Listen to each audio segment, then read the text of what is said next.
Hi there, namaste. Welcome back to another spiritualistic message from your spirit guides. Today we're going to take a look at what spiritual gifts are you unlocking. So, without further ado, this is a very exciting topic. Please select group number 1, group number 2, or group number 3.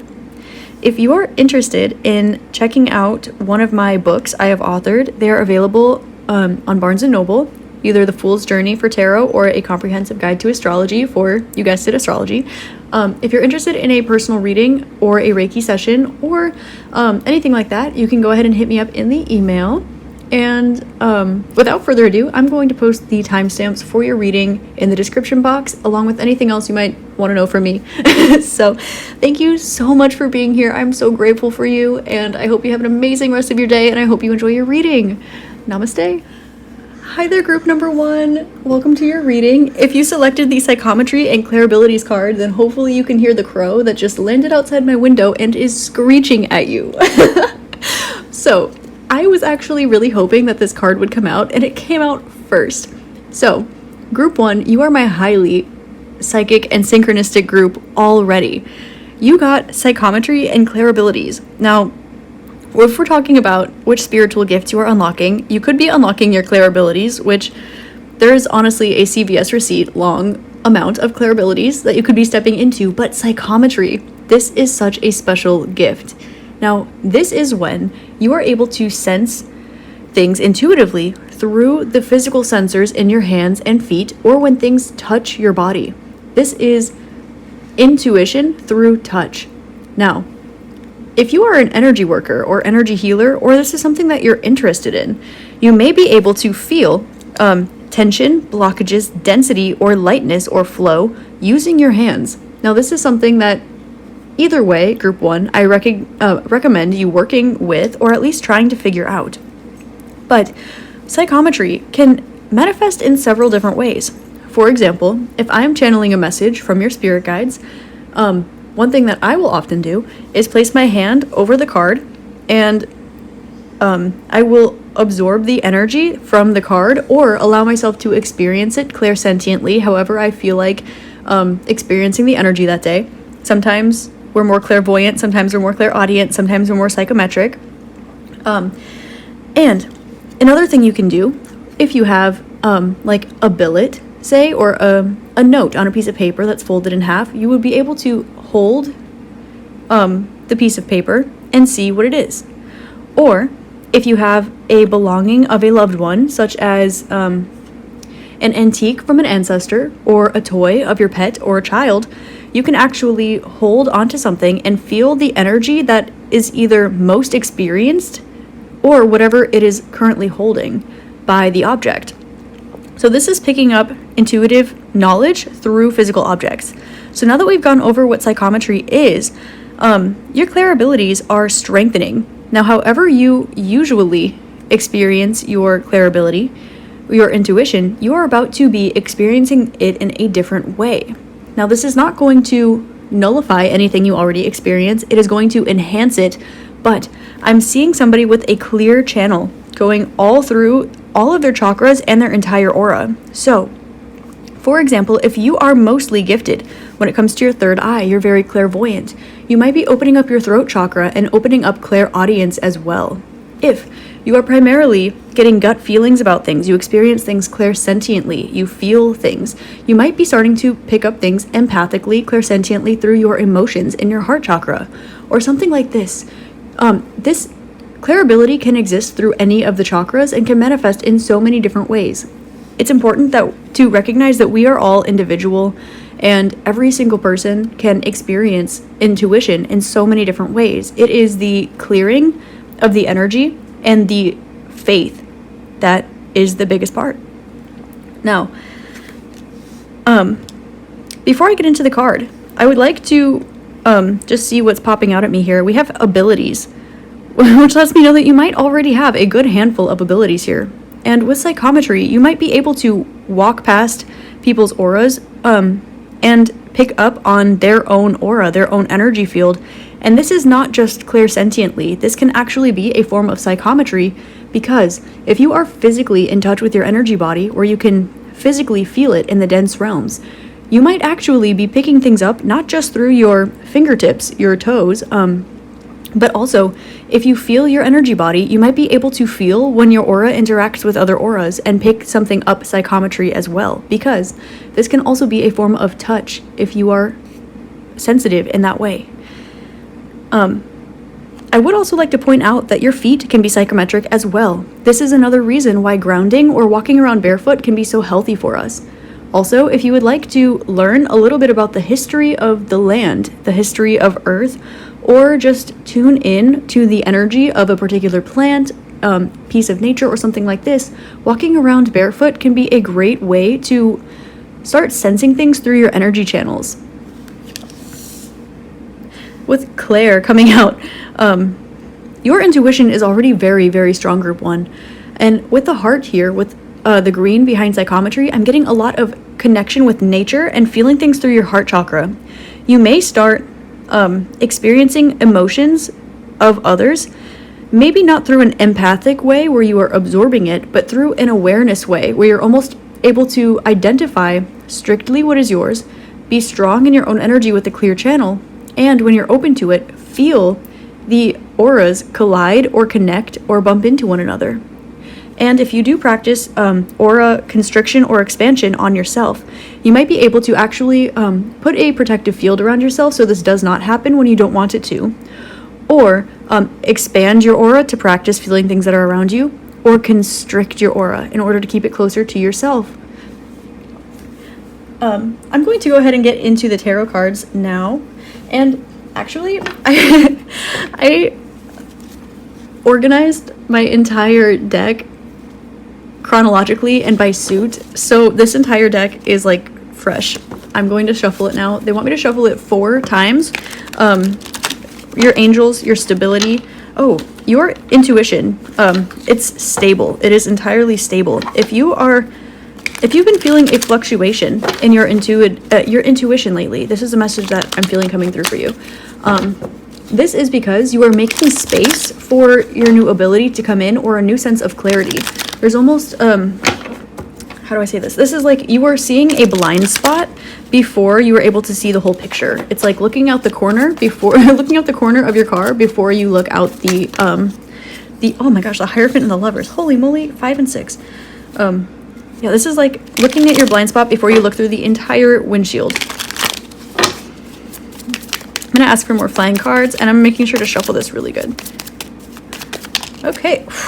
Holy moly. The Hierophant with the High Priestess. Look at this divine counterpart. Oh wait, I just noticed this.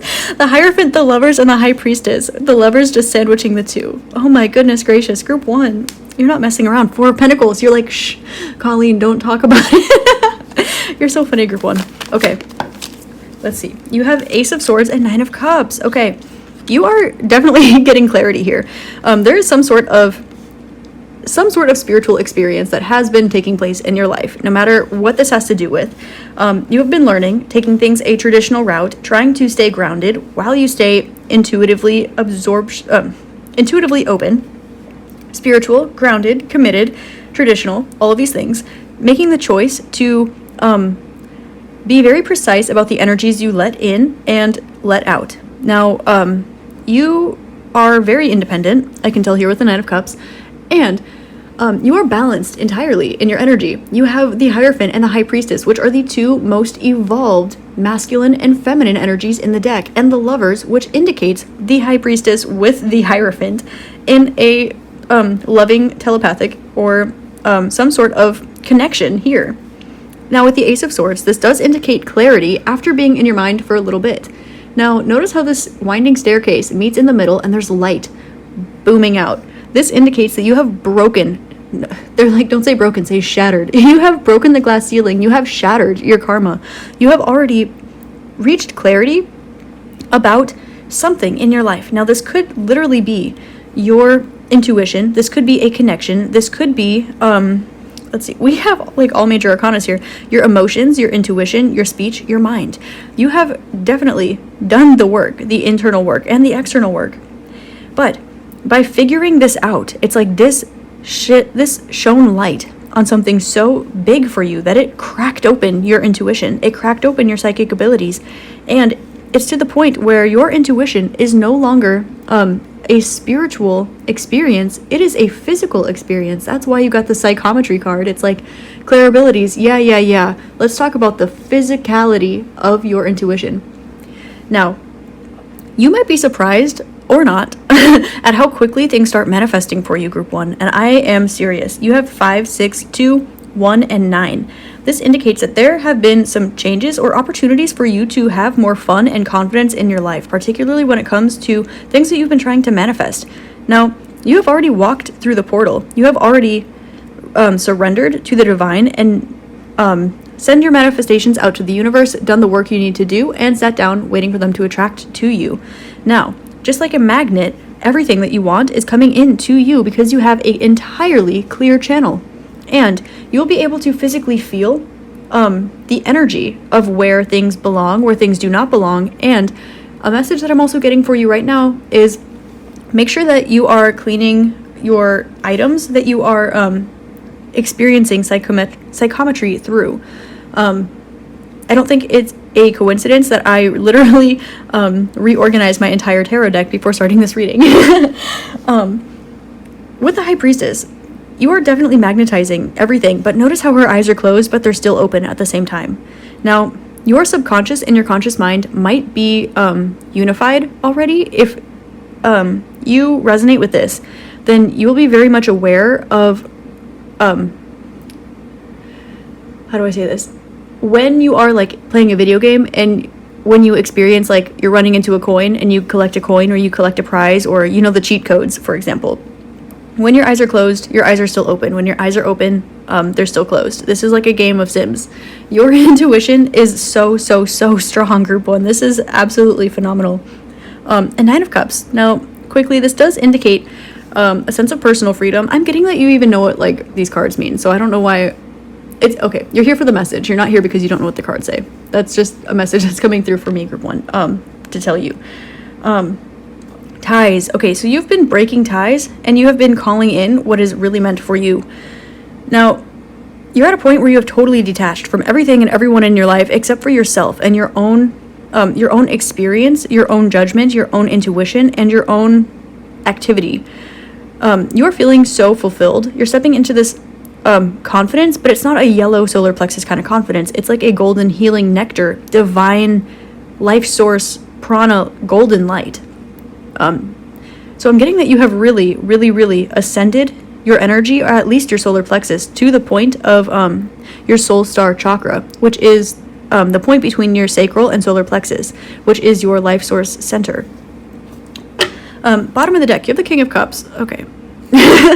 So you are calling in emotional fulfillment through your actions, or you are calling in physical manifestations that will heighten your intuition or the things that you have been picking up on. Now, there is an indication that you are intuitively connecting with something or someone that has been trying to come into your energy for a long time. Now it is in your energy and it is right in front of your face. And I think that you are able to see exactly which way to go, exactly what move to make, exactly how to process what's coming in. And with number 9, this indicates that you are only not there yet because you've decided to take your time. You are working on your abundance first, and abundance in all different forms. We have the Chariot and the Hanged Man. You took a little bit of time out so that you could gather your bearings.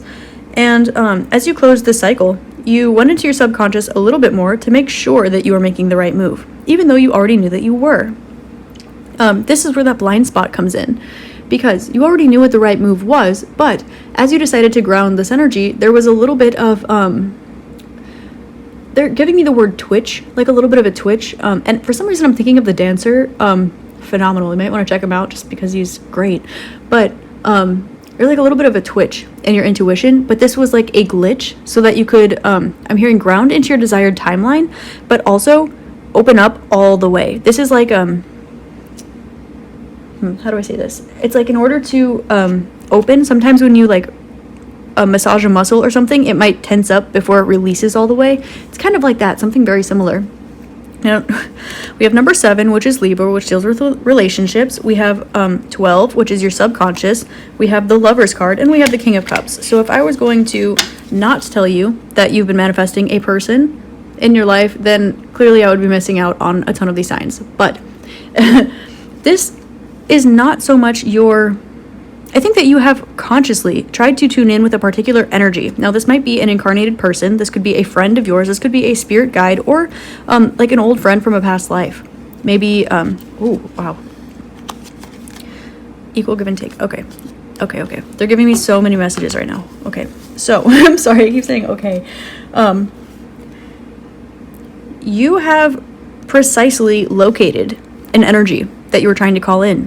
Very precisely. And it did the same for you. Like, you called onto something and it called back onto you, and now there's this connection. It is unbreakable. And you've realized that you have been taking the right steps even before you realized what the right steps were. You took a little bit of time out so that you could process this new situation. Now, likely you are experiencing this upgrade in spiritual awareness, psychic ability, or just self-awareness in general. And so you took a little bit of a time out, maybe feeling a little bit extra tired, a little bit more confused. You know, sometimes when we experience a spiritual awakening, there's a bit of, when your mind tries to rationalize it too much and you feel like you're in the jailhouse of the mind, going kind of crazy, but it cracks open and everything makes sense. You're ready to make this new beginning, and you were just lacking energy because you were thinking about things that had happened in the past and decided to have faith. Now, you got both of these jumping cards. So there's a big, big leap that is required for you or that was required for you in order to reach this level, but you decided to do it. We have King of Cups with the Tower underneath. So there is an indication of you breaking some sort of mold. This can be a structure in your life. This can be like a social thing, or just the way that you saw the world before. It completely shattered, as it does when you gain awareness. And it will again and again and again. Now, we did get a lot of 5 and 6. We got the first 2 cards out, 56, and right here, 56.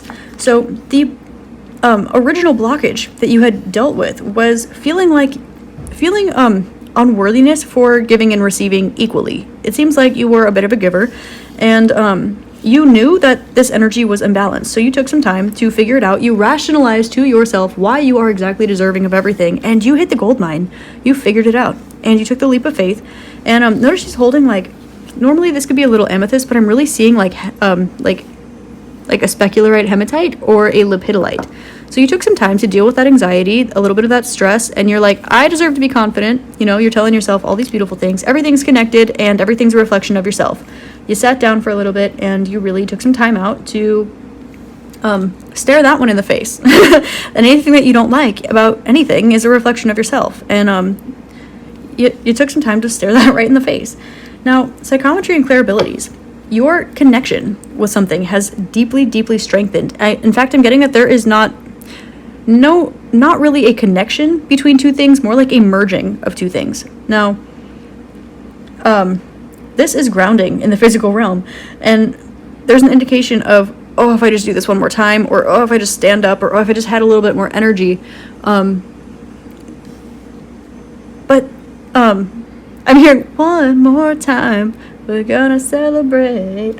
So whatever this is that you have tried and tried again, you can brush it off and try again. Brush yourself off and try again. Try again. If at first you don't succeed. Okay.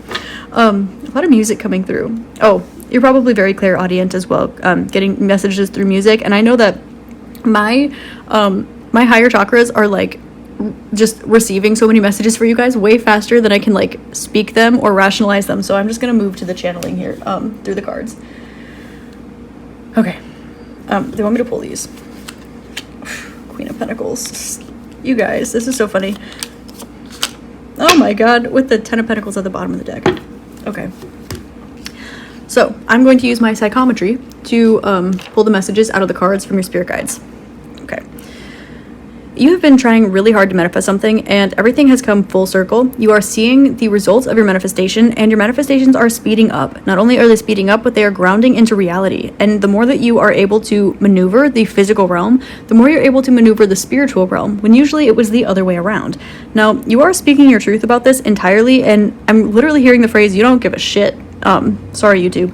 But you're standing in your feminine energy, but also air is very masculine. So there's an indication that your masculine and feminine energies are precisely perfectly balanced. And however this has needed to affect you, your life, your essence, your identity in any way, shape, or form, it has already passed. This wave that you were experiencing for a while, it has finally receded. Everything ebbs and flows, but through this, you've realized that even you are the moon, so you are able to control the tides. Now, the tides must ebb and the tides must flow, but you're starting to understand this rhythm. Because of this, you have needed to fit this into your brain, rationalize it with your human brain. And through this, you are able to find happiness and relief in knowing that you can manifest anything and everything, but also knowing that nothing's your job. You can do whatever you want and you don't have to do anything. And that is the luxury of this realm. You may have thought this realm was a burden in the past, but with your intuition, there's so much abundance in your spiritual world that you were having a difficult time grounding it into the physical realm, but this part of your life is now over. You have the Ten of Cups, which indicates that your manifestation, your emotional fulfillment, is going to come through immediately. And I am noticing a space clef here, which indicates that you are picking up messages through music from whatever this is you're connecting with.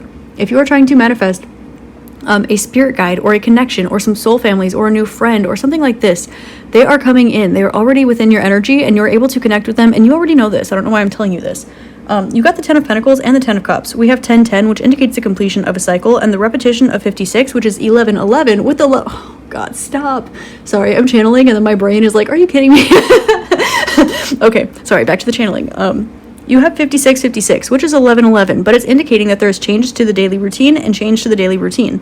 This also has to do with having fun with your pets, or something like this. The more that you can implement having fun into your life, the more fun will happen in your life. And this is not because I'm trying to be stating the obvious. This is because this is literally the way of the universe. If you ebb something, it will flow back. If you ebb some fun, fun will flow back. If you ebb things that are financially prosperous, you will flow them back. If you ebb out, whatever you place out electrically will magnetize back to you. That is how an electromagnetic field works, and that is how the entire realm, including your body, works. There is a law of uniformity, which indicates that even the way that the earth spins on its axis is the same way that your manifestations will come through in the physical realm. If you're interested in studying psychology or physics or cosmology or astronomy or anything like this, anything that is really tactical, there is a precise reason for this, and it is because you are now a master of the physical realm as well as the spiritual realm. So, as you are paying less attention to the spiritual realm, but are utilizing everything that you've learned in the physical realm, group one, there's an indication that your spirituality has cracked open. You have broken the glass ceiling, and not only are you okay, you are independent, you are abundant, you are prosperous, not only in the spiritual realm, but this is showing. I'm getting that when you walk around, there's literally a golden aura around you, group one. You are glowing, and you are experiencing so many new strengths in your clairabilities. Now, I'm getting that you're already clairvoyant, clairaudient, clairsentient, but you're going to be picking up on a lot more things. Now, you might start getting messages about literally anything and everything, and this is where it's up to you to strengthen your own energy field, but not just strengthen it. Be very precise, just as you have been when learning how to call in your manifestations. This is going to be the next step that you're stepping into.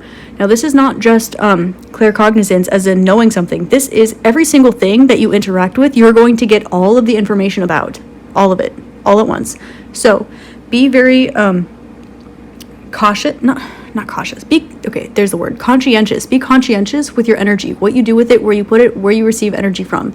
Also do a little bit extra energy work if you have the time and space for it, because this will help you to be very conscious of what you are allowing in your energy field. Now, you might literally start, if you are clairvoyant, your clairvoyancy is about to literally magnetize, or you are experiencing this 100% more than it was before. Now, you're already very, very clairable, very, very intuitive, but You are going to start seeing 100% more than you were seeing before. If you're clairaudient, you're going to hear 100% more than you were before. This is literally, there is no blockage. There is literally absolutely no blockage. Anything that your spirit is capable of, in your being, in your higher self, it is now channeling through your physical vessel. And this is a lot because you've started with the spiritual and grounded it down into the physical. But as you are staring ahead, looking ahead into the physical, there is no more blockage in the spiritual. Not that there was a blockage, but that it was like a funnel, as the physical realm was a little bit tighter. But you've opened these. So what's happening now is an expansion in your spiritual experience in your physical body, because you're focusing more on the physical. You're definitely one that's more comfortable in the spiritual realms, I can tell, but speaking your truth was something that you needed to get over. There's an energy of not knowing if you could, not knowing if you would, not knowing what would happen if you did, but you're realizing that was also a reflection of yourself. Now, with psychometry and clear abilities, 10 of Pentacles, have you been manifesting abundance? You've been manifesting connection, authentic connection. You've been manifesting abundance. You've been happiness, starting some new things. And also there is some sort of wish that you have had for a very long time that is deep in your soul. Now, I'd also like to take a look at 17, which is 17-8, which indicates financial abundance, hard work, and luck in relationships, prosperity, as well as the star, which represents Aquarius, Uranus, number 11, humanitarianism, quirkiness, as well as the Pleiadian constellation. So you're going to be connecting a lot more with the Pleiadians, which are, by the way, the 7th dimension. What did we have coming out here? 1 and 7, which is what? Aries to Libra, which is yourself and your relationship with others, that dynamic. But this is strengthening. The channel is opening up. So with 1 and 7, this is no longer just you and your relationships. This is the physical realm. This is tactical things, number 1, and the Pleiades, number 7. These are higher collective consciousnesses that are, again, anything that you experience, you're experiencing all of it all at once in every way, every single way. This is huge. That's why you got the clear abilities so vaguely. I was like, okay, well, psychometry is pretty cool. Clear abilities, that's kind of vague. Look, you got the moon and the sun next to each other. Now, I know I rearranged this deck, but we have 18, 19, 20, and then it goes back to wands. Okay. So I guess I could have shuffled a little bit more, but I think that everything still happens for a perfect reason. Oh, 17, 18, 19, 20. Gorge. Look at this. Look, you are, and the world is not there. The world is not there, which means that you still have a long time in your body. So you have a long way to go. Now that you've realized that you are the master of your relationships, you are the master of your finances and your transmutation, you are the master of your freedom, and you've completed the cycle, and you've grounded it all. That's 17, 18, 19, 20 for you. And then again, we have 8, 9, 10, 11, or 8, 9, 10, and then 10, 10, right? So, and then, okay, I'm just getting to move on. Okay. Oh, Empress and Temperance. All right. Group 1, you are so guided and you are so abundant. You are so fertile. And I'm getting that you're looking great right now too. Whoever needed to hear that, you fine. Okay. No. Starseed. Okay. So, first cut of the deck, you have Earthed, learning how to be human in the world, but not of it. All right. Group number 1, thank you for making it blatantly obvious. So I'm not trying to be sassy here. I'm just, these messages are really like, they're flowing. A new Earth. It's happening. Keep holding the vision. Yeah. This is like, not only, okay, this is not a glitch in the Matrix. This is like, you are the Matrix and you decide what the glitch is, right? So a new Earth. It's happening. Keep holding the vision. The more you are able to hold your vision, feel it, see it from a higher perspective, the more things are going to ground. And your manifestations are going to come in immediately. I mean, spooky. You might as well start making money casting spells for people, because if you feel called to that, because you might as well, I mean, hey, but if you want to, because even that's irrelevant too. We have activated Earth, power places, ley lines, trust where you're led. So the things that you were no longer able to see, the things that were coming through to you as guidance, it's no longer like, oh, my intuition's kind of nudging me over here. I wonder why. I'm just going to trust it. Nope. You know why. You know exactly why. You can see every single timeline. You see why. What would happen if you did this? What would happen if you stepped with your right foot first? And what would happen if you stepped with your left foot first? Oh, and there's that crow landing right outside my window again. Hi, baby. You're so pretty. Oh, he's showing me his feathers. You're so shiny. Aw. All right. Magic crows. This has to do with the fates as well. You might be connected in some way, shape, or form with Greek mythology, whether you resonate with this as a past life, you're super into Hellenistic astrology, or you just are getting a kick out of learning about this right now because mythology is not, right? So you have water your garden, nourishment, body care, tenderness, rest.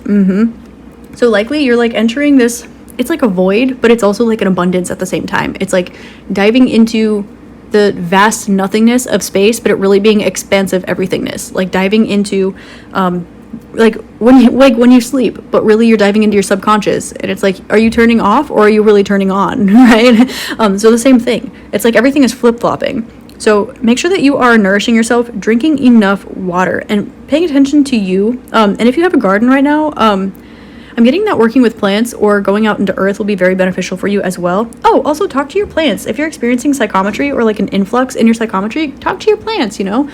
Put your hand on your dog's brachial chakra and see what they have to say to you today. If they allow you in, you know, always vibe it out first. Touch a plant, you know, touch a tree. Ask it a question. Learn its story. Like, you can do that now, you know what I mean? So, you have your...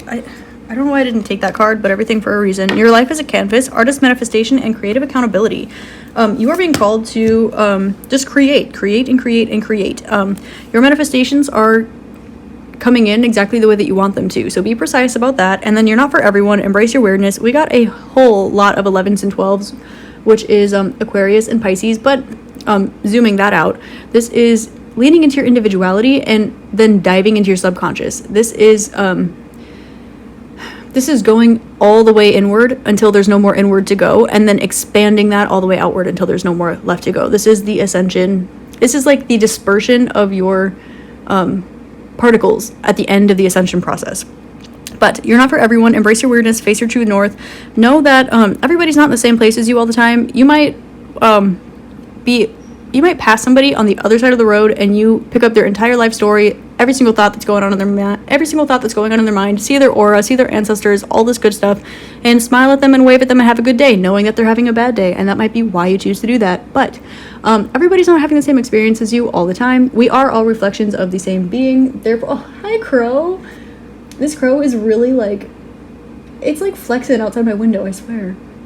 No, don't get me wrong, I'm a crazy crow lady, but like, look at your cute little talons. Oh, I'm so sorry. This crow is like, it keeps grabbing my attention.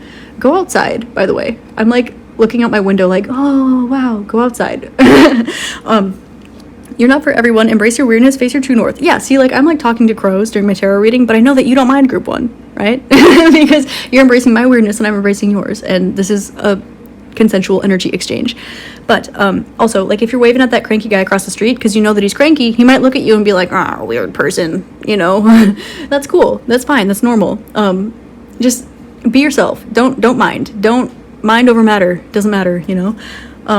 Embrace your weirdness, face your true north, and you already know where to go. You know why, you know where to go, you know why to go there, you know how to get there, and you know exactly what's going to happen when you do. So no slip-ups, you know. I mean, not that you could, but you know what you're doing at the same time. So you have a clear channel. Keep it that way. You know how, you know why, you know what's going on.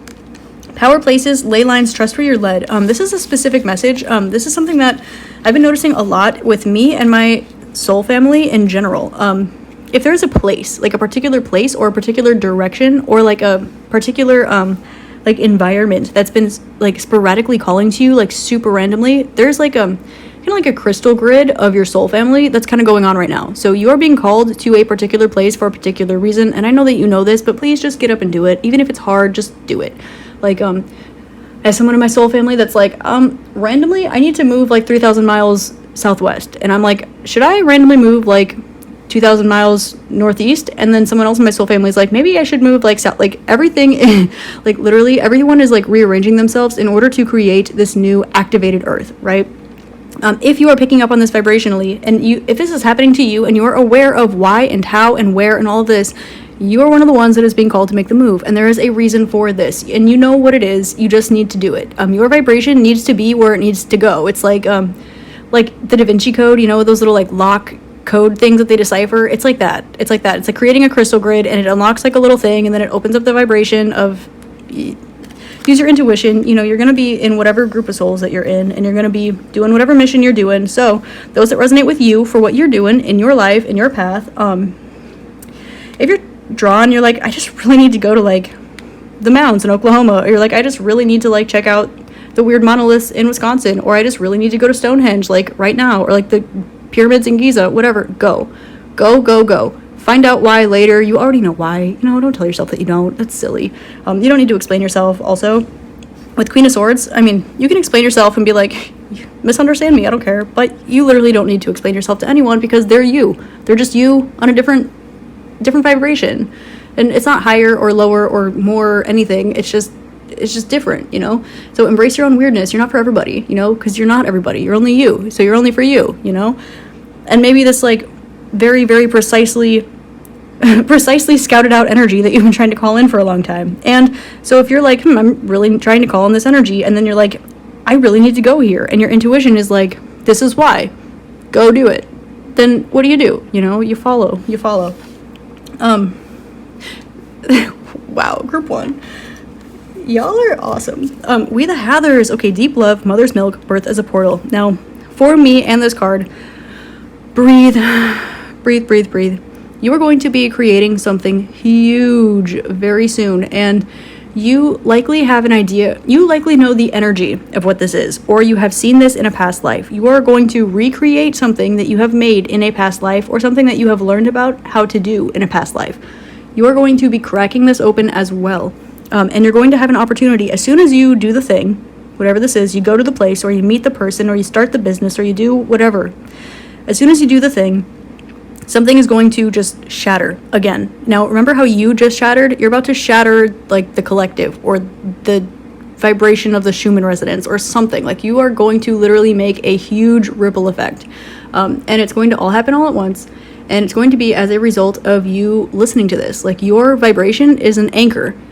It is a source anchor for the rest of this collective to, well, like, I mean, use or not use or whatever, but, you know, everything's a reflection of yourself, so keep that in mind. But also, you're going to literally birth something. Now, you might be feeling super called to, like, start a family, or start a business, or give, like, Reiki energy into inner earth. I don't know your life story, but you are being called to precisely make these moves, and you're going to need to go into your past life or your inner knowledge from psychometric abilities, from your intuition, from your spirit guides, from every single thing, everything that you can grasp. You're going to need to grab it all at once, utilize it, and birth something using all of it.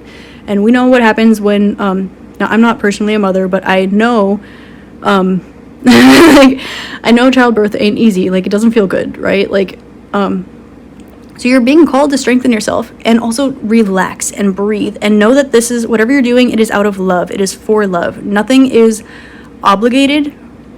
You are not obligated to do anything.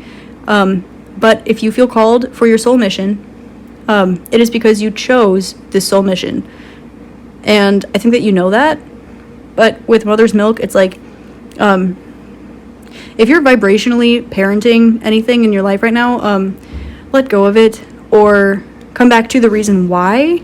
But you're going to need to let go of it eventually. That's just a message that's coming in for some of you. And then again, birth is a portal. You might literally be like cracking something open for the collective. I don't know what this is, but it resonates. You know? Whoa.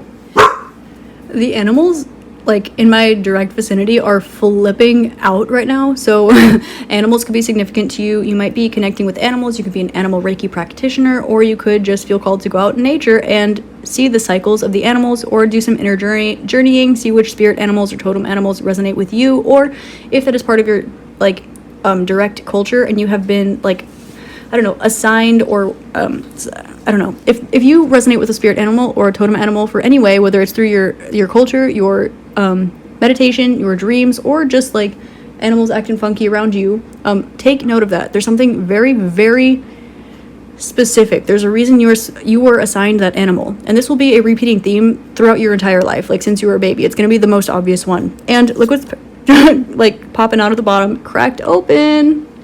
Look at that. Surrender to the alchemy of life. I think that life is surrendering to the alchemy of you. And this is not to say, like, it's not to say anything, honestly. You know what I mean? Also, check out a Kabbalah. I'm very, very strongly seeing a Kabbalah. So please check out Kabbalism, but not so much, I'm just gonna leave that up to you because everyone has their own path. But you might want to check out the different densities of the different collective consciousnesses and see the ways that you can create portals and travel, because this might help you help people, if that makes sense. Like if you resonate with helping starseeds, they might be like, I'm so confused, I feel like I resonate with like Mintaka and Orion and Sirius and Arcturus and Andromeda all at the same time, and be like, well, yeah, because it's like a pinball machine. You got to go you got to go through the densities, like start at Andromeda and then go down to like like start at Andromeda and then go to Orion and then go to Arcturus and then go to Pleiades and then go to like Mintaka and then go to Sirius. Like, these are portals. Like, every single thing is a portal, and as you travel the densities, you're gonna know what I mean. If you don't already, which you probably do. Also, I'm seeing a little heart right here, so something or someone's popping out to be like, love you, boo. I don't know who, I don't know what. You do though. Why do we get psychometry? Well, your physical realm is about to become your intuition. Like, this is like the physical realm is literally dissolving for you. Holy moly. The great severing. Okay, Mars energy, anger, conflict, softening to love. Okay, I don't know why, when I saw Mars energy and anger, I was like, not angry, but kind of like, I got like riled up for a second. Like, not in like a weird way, but like Mars, we know, it's Mars. The great severing, conflict, softening to love. This is like, your self is like shattered. Your whole self is shattered. Like, you are walking around as like source, like as your original being. The physical realm is a manifestation of your intuition at this point. So be highly careful about not collecting dust. And I mean this physically, I also mean this energetically. Okay? And then with the great severing, okay, you're being called to literally like split the Red Sea in some way, shape, or form. There's going to be something where you're like, really? And that's where this, where was that mother card? I think I put it back. Oh yeah, here we go. We the Hathers. Check out Venus in your chart. This will help you to check out your soul's purpose. I know it's not the North Node. You did get a North Node indication here, but check out Venus for you, particularly Group 1, because there's something that you're called to do, something you're supposed to do that has to do with your morals and values. That's Venus right there. Hathers is the collective of the Venusian energy. Also, Mintaka keeps coming to my mind, so if you resonate with that, you resonate with that. The Great Severing. This is like I said earlier at the very, very beginning, one of the first messages that came out for you was your sense of self, your ego, your solar plexus. It was no longer yellow. It is gold. It is source, life, power, energy gold. This is like a freaking spiritual trophy, and your intuition is mirroring that. And that is a lot of energy. That is beautiful. And let's not forget the first cards that came out. Hello, we have the Hierophant and the High Priestess with the lovers in the middle. Like, okay. And the Magician with the Queen of Pentacles. Literally, this is like a textbook perfect reading, like energetically. This is not a question of you're here trying to figure out what to do. This is a question of, is anyone else seeing this? Like, yes. With psychometry and clairabilities Group 1, it's like start feeling everything more. Okay, there we go. Start feeling everything more. Feel everything around you. In order to get to this point, you likely needed to cut a lot of things out of your life. And I'm talking karma, I'm talking people, I'm talking places, things, experiences, lifetimes, like everything, right? You broke the glass ceiling, you ascended your chakras. You're like, is anyone else seeing this? Like, what is going on? You are now being called to feel everything, to feel it, like touch it with your fingers, touch it with your aura, touch it, just get in there, just touch it. And let it vibrate through your heart, because there's something about the purity of your heart that is such a strong vibration. Like, I'm seeing like meter here kind of, and it's like you are going to bring something back into balance just by the way that you love. and it's going to be absolutely phenomenal, just like you. I'm seeing Psycho, but while I'm reading the word Psycho, I'm hearing the song Cyclone, like she moves her body like a cyclone, but it's like she moves her aura like a cyclone. I don't know. When you're not alone. You're not alone in this energy. If you're like awake AF and you're being called to, I can't believe I just said that. If you're like awake AF and you are like, I should probably get up and move to New Mexico, like, or I should probably just get up and move to Malta. Go to Malta.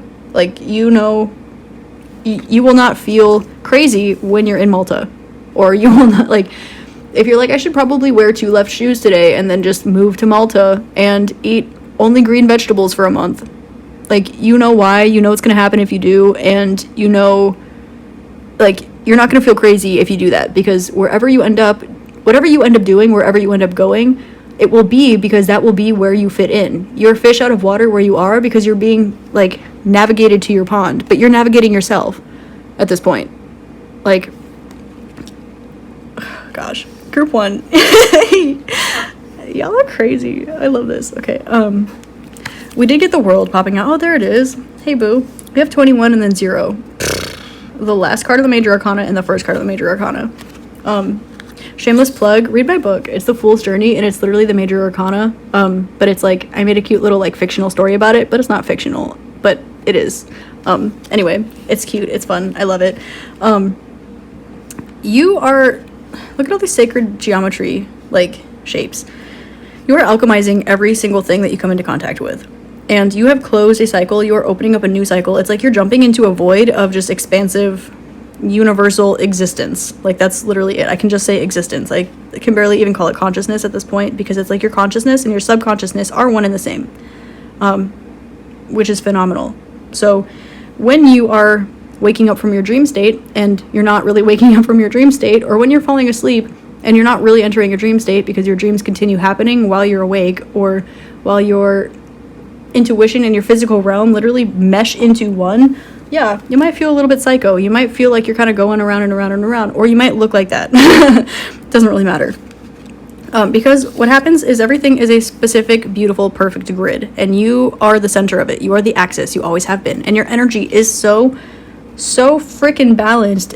It's like clean. It is precise. This is like every last detail is like, mwah, like chef's kiss, gorgeous, like on point. Group 1, holy guacamole, I did not expect this to come out like this. Equal give and take. You've been giving a lot of energy, and now it's coming back to you, and this is like a big loop that's not going to end. Also, this is an 8. Yeah, you're diving into like the infinite universe, but you also got a 6, and I'd like to point out the fact that 6 indicates the present moment, 3 is the past, 6 is the present, 9 is the future, right? So, right now, you are creating something that is never, ever going to end, because right now is the only thing that exists. Time is not linear. We know this. It's literally a construct of the 4th dimension, which is space and time, and it's relative to the experience, and time is experienced at a different pace by every single thing that exists, and everything experiences time and space differently, and we can't really, like, you know, like, it's space-time. That's how it works. You're being called to hyper-focus on the present moment. Also pentacles. This is 5. We have 6 and 5. Oh my god. Okay, so 65, you could be seeing 56, 65, mirrored 56, 56, 5, 6, 6, 5, 6, 5, 5, 6, things like this. This is like to let you know that you are on the bullseye. Like, whenever you see this, you're like, you're on the money. Because look at the beginning of the reading. You got 56, and then you got 2, which is like, you know, and then we have 56 again. And then I was shown 6 and then penta, which is 5. So, this is number 11. So really what you're seeing is 11, 11, 11, 11. Oh, and it was 10, 11 when I said that. 1011. Oh my gosh. So, yeah. Now I'm hearing When You Wish Upon a Star, that cute little Disney song. I feel like I could just dive into this reading forever, because your energy is as infinite as the universe, and it's ever expanding. So that's kind of fun. You got the 10 of Cups, the 10 of Pentacles, you got the Fool, you got every positive card that like exists in this reading. Let me pull some advice for you. I mean, I guess if you want, I don't really know why you need advice apart from, you know, do the thing, whatever the thing is, and like play, you know, touch stuff, pick up the hematite and be like, why is what's your story, bro? You know, grab the petrified wood and be like, tell me about ancient civilizations and dinosaurs, you know, like, have fun, go out there and play. But like, you are manifesting everything, whatever you want, all the time. Like, so, with that being said, I don't really know why I would pull you advice, but I'm gonna go ahead and do it anyway, because I'm a G and that's what I'm here to do. So, oop, hey. So you have Cutie Pie. Oh, pie, look, the never-ending story. So just know you're a cutie pie and you're extra glowing right now. A miracle awaits, I would say. And then trustworthy and safe. You can trust your intuition. This is a safe space. Know this. And you are worthy. You are worthy of people and energies and money and businesses, whatever you are manifesting, whatever you're trying to create at this time, alchemize. You are worthy of the most trustworthy and safe version of that. Like, you are worthy of safety. You're worthy of being trusted. You're worthy of trusting things. And look at this, just like this meek little humble ass smiley face that I drew with his little eyebrows. I don't even know why I drew it like this, and I made this like years ago, so I don't know. He's just kind of like, hey, like, I'm over here being kind of cute and humble, and you worthy. Also, yeah, a miracle awaits. I'm seeing Mira, I'm seeing Mira and I'm seeing clay. This is Spanish for like, hey, look, and this is French for key. It's like, look, you're the key, like, you got the key. It's waiting for you to pick it up and put it in the lock. You know how to do it. You know what you're supposed to do. You know what will happen if you do it. You are being given everything that you put out, you get back tenfold, right? So have faith in yourself. And I just want to re-emphasize the fact that you're a cutie pie. Always have been, always will be, because, you know, it doesn't hurt to remind my group once that they're cute. I love you. Get out there and do the thing, you know, get on your soul mission. Like, yeah, get it, do it. You're activated, go activate other things, go experience Earth. It's a big playground, you know, like, you're not for everyone. Who cares if, you know, people are weird? People are only weird if you're weird, you know what I mean? And you are, because you're here, so that's cool. And go pick up some stuff. Like, go to an antique shop. Oh, maybe not an antique shop, if you want, you know, but there's like so much energy clutter there. But do it, I mean, if you want. Go to like a historic place, or go to some monoliths, or even better, find like an ancient mystery and be like, I'm gonna go touch it, you know, see what you pick up. Talk to a tree. This is for you to alchemize and play and not take things too seriously and just love, you know, slow down, soften to love, spend time in nature, like birth whatever it is you want to birth, and take the time to gestate it and like have some fun, and then know that you know what you know, and then just call it a day, you know, and then go have fun with it and like don't trip, you know. All right. So group 1, what a reading. This is what I think spiritual gifts you are unlocking, and I hope this helps shed love, light, and clarity on your situation. I don't know why you would need it, but I also can see exactly why you would want and need it. So that being said, I hope you have an amazing rest of your day, week, month, year, and I was gonna say incarnation, but at this point,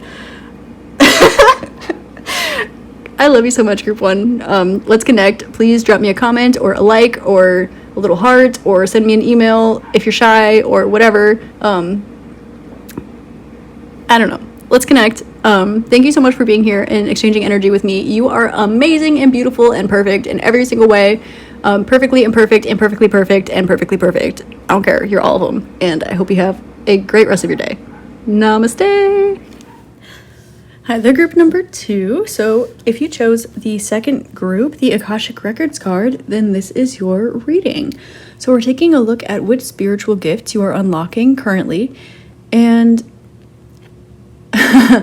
this is kind of just a free flow reading. This one is a little bit longer than usual. So, I don't know, grab a tea or coffee or something. I'm going to get into the Akashic Records. So with this card, this indicates that you are coming into or have recently experienced an upgrade that either taps you into or strengthens your connection to the Akashic Records.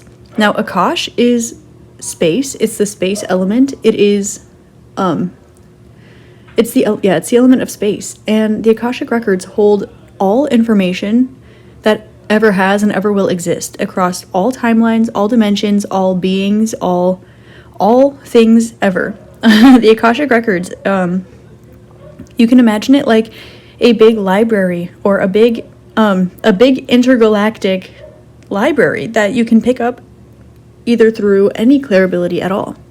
It's very common for people to first experience the Akashic Records in some sort of kind of like an old photo reel, like on old video cameras, how they would be frame by frame and you'd flip through the different pictures, kind of like that. And they'll come through clairvoyantly. You can also hear things if you have guides that have channeled messages from the Akashic Records through to you. This can be where you find past, present, future parallel lives. This can also be where you're able to remote view anything or anyone, remote hear, things like this. This would be where you say you want to experience things from someone else's perspective or see what somebody has dreamt while they're telling you about it, things like this. The Akashic Records can literally allow you to access anything through any of your gifts. So if you're clairvoyant, you might start seeing people's experiences while they're describing them to you. If you are clairaudient, you might start hearing conversations. If you are into past life regression or different dimensional consciousnesses, the Akashic Records will be where you find information within you, within your source, within your soul about perhaps ancient civilizations or your soul's origin or literally anything that has ever existed, ever. So I would like to say, just as a precursor, when you're tapping into the Akashic Records, please do not operate heavy machinery.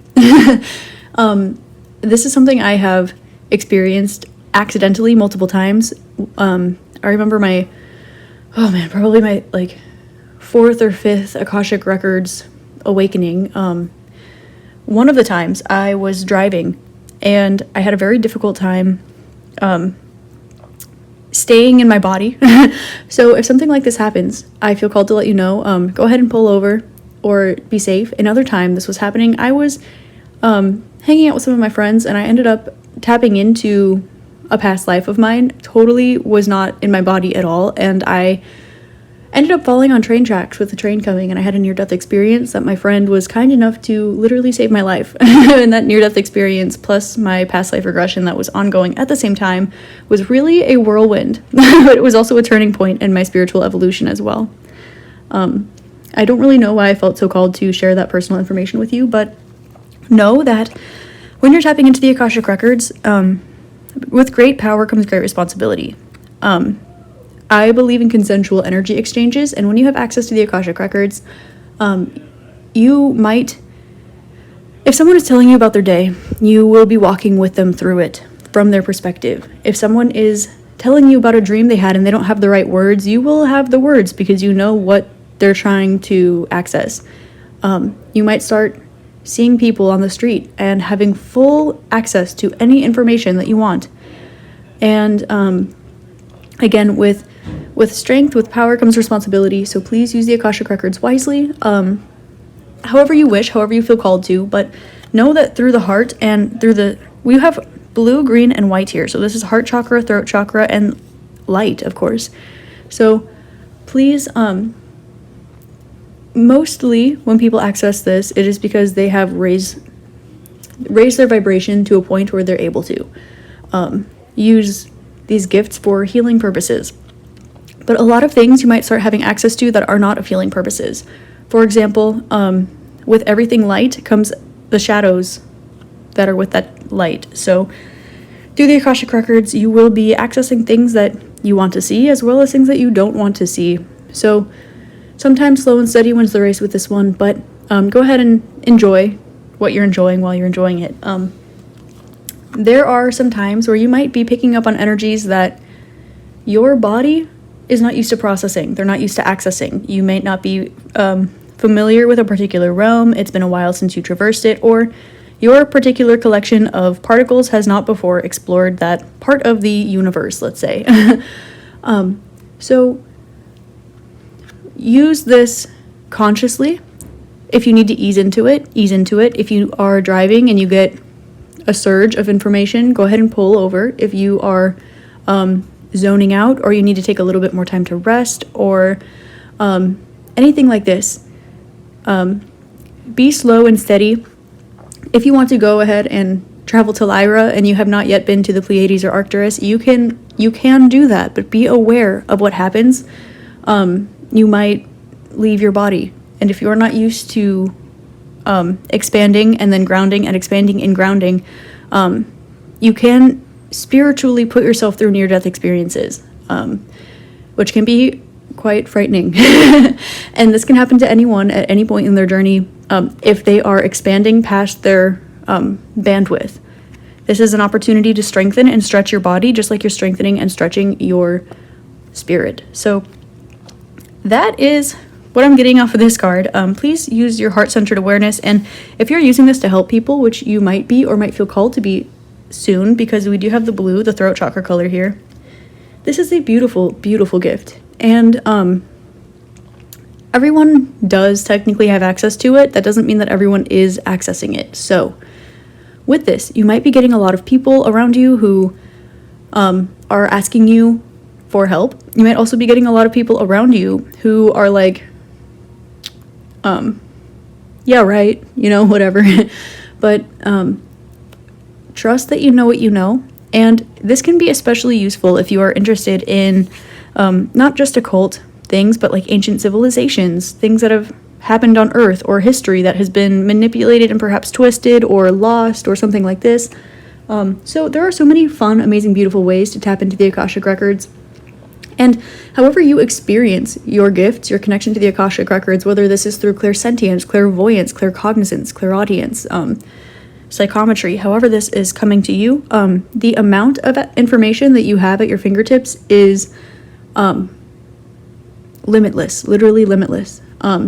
Another thing that I feel called to mention is this is very helpful with finding lost things as well. It might sound like cheating a little bit, but sometimes I am really bad with losing things. And I will like drop something and I'll totally forget where I left it or where it fell, and I will use the Akashic Records to scan my room, and I will find the vibration of the item that I dropped. Or for example, one time my friend lost their cat and ended up in ended up lost like in the middle of the woods, and this was like a little tiny baby, like 2-month-old kitten, and I was able to tap into the Akashic Records, use that to to remote view that cat's position from the cat's perspective, and I was able to present the cat with a map on its way home.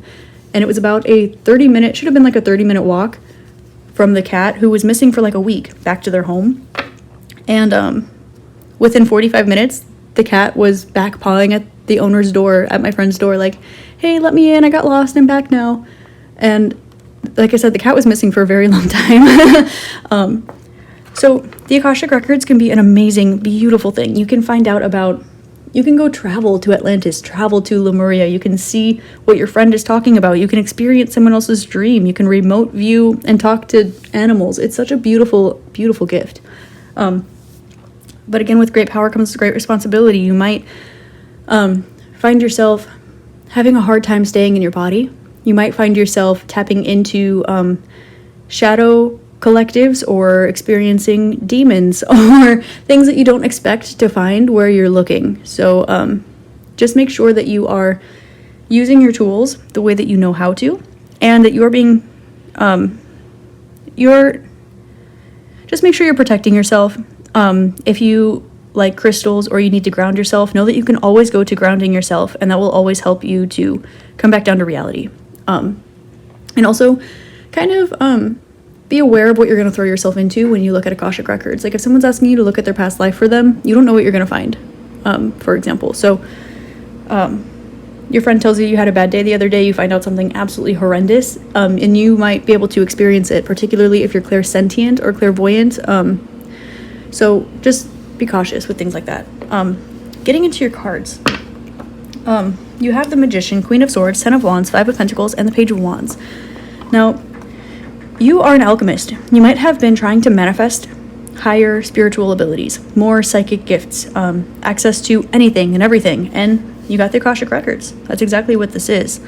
Queen of Swords, you are speaking your truth and setting up a lot of boundaries within yourself. And I'm getting like this Queen of Swords energy is coming through as a manifestation, a very strongly sent manifestation to the universe in regards to your magic, your ability, your spiritual growth, your ascension, something like this.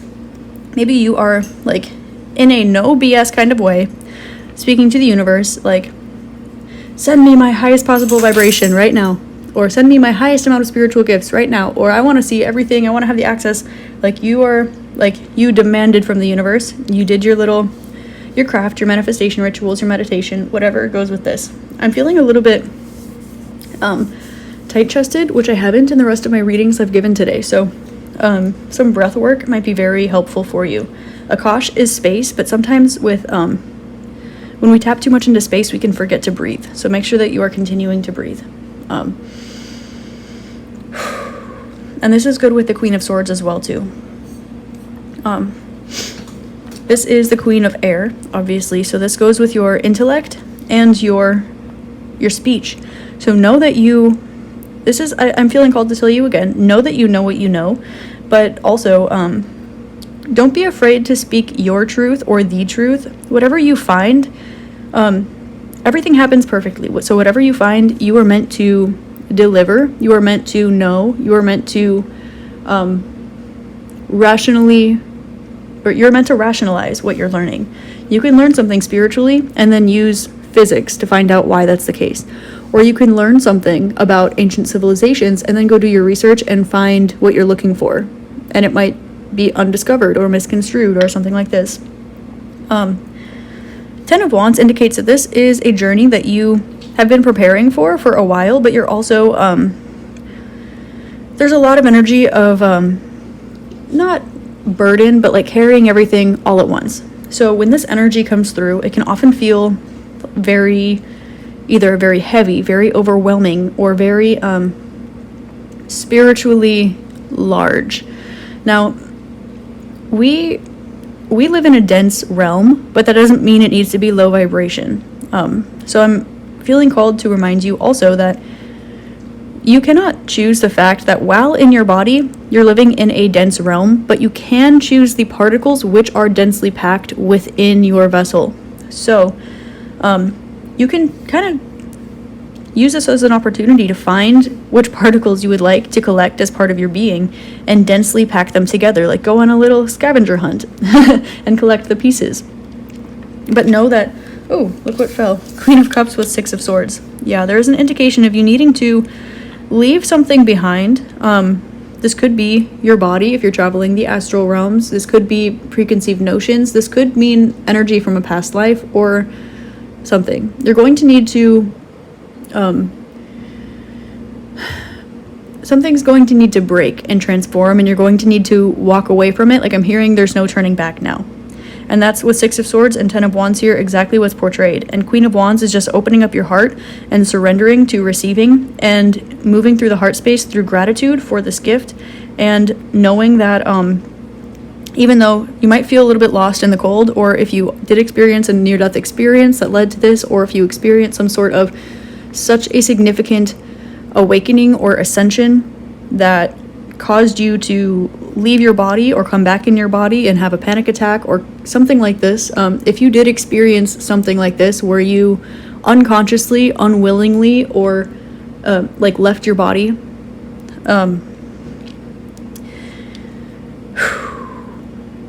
this isn't always a relatable energy, but it is, okay? And if you would like to find help, you can search the Akashic Records. If you would like to find community, you can search the Akashic Records. If you know of somebody who has experienced all of these things and they're not in this plane anymore, you can find them in the Akashic Records. The Akashic Records, now wherever you go and journey in the universe, you have your body, you have the Akashic Records, and you have wherever you're going. Your body is an anchor, and the Akashic Records is kind of like home base, right? So if you ever feel lost and alone out there, through your consciousness, through your spirituality, you can ground yourself to the Akashic Records, and from there you'll be able to find your body. This is also a great way you can timeline hop, but be very careful when you do this. Make sure that your intention is pure. Make sure that it is aligned with your highest vibration, and that everything that happens in between is of the highest vibration too, because if you want one outcome, you'll be able to look into the Akashic Records and see the likelihood, like the way things will go if you select that path. You'll be able to see if you want one result, the path to get there, and some things might not go the way you want it to. So you'll find out that that result isn't actually in your highest good, but you'll be able to find something close but similar. So keep that in mind too. With the Page of Wands, there is definitely some sort of leveling up that's going on spiritually. There's a lot of gold here. There's a little bit of healing that is still taking place, a little bit of energy transmutation that's taking place within the heart, the throat, and the solar plexus. But this is primarily, oh my gosh, I'm sorry, a lot in the throat. There's an energy of wanting to speak about this, or needing someone to speak it to, and feeling like you're alone or left out in the cold, or like you know what to do and what to look for. Maybe you've had access to this in the past in not as strong of a way, or in a different way, or maybe you had access to it and closed it off for a little bit, something like this. And maybe people were taking advantage of your gifts. And just because you have the answers to everything doesn't mean that everyone shouldn't do their own work in order to get there, because everyone has access to this. If you are accessing this, it means you did the work, whether it's in this lifetime or the last or the next or whatever. So don't let people take advantage of you. But also you have 10 and 5, which is separated by 2. It's also degressing. You have number 1 and number 6. So this indicates that, and 5 and 1 is 6 also, but with a 0 in between. So any illusion between what you've made for yourself and what you want to be has been dispelled. You've focused on yourself and you've come back to this turning point. It's almost like you may have totally like cleared your karma for this life. You may have finished an ascension process recently. You might have even reached like samadhi, where you leave your body and you have an opportunity to either move onward or come back down and ground and stay. Or a near-death experience, something like this. And there might be a little bit of a, oh, I'm feeling like my throat chakra go crazy, and this Queen of Swords is like staring at me. There might be a little bit of not knowing how you're going to come off, not saying, if you have access to everything, everywhere, all the time, and you're looking at everyone like a reflection of yourself that's also equally as accessible as your own inner world is, there is this deep feeling of longing, and also this feeling of being alone, but also never being alone at the same time that comes with it. I'm seeing somebody, like somebody's ancestors, or like angels, particularly angels, like around somebody who's like feeling lost and alone or something like this, and they're just kind of tapping their shoulders and giving them hugs, saying it's gonna be okay. Ooh, child, things are gonna get easier. So, know with this that you are being called to, I'm hearing new earth very strongly. You're being called to create something new. You're being called to ground this energy, not to give it away freely, but so that this energy exists in the realm that you're currently in, primarily the physical realm. And it's so important that this is the case, because like I said earlier, you can't choose the fact that we're in a dense realm as long as you're in this vessel, but you can choose which particles are densely packed within your vessel. It's the same way for this realm.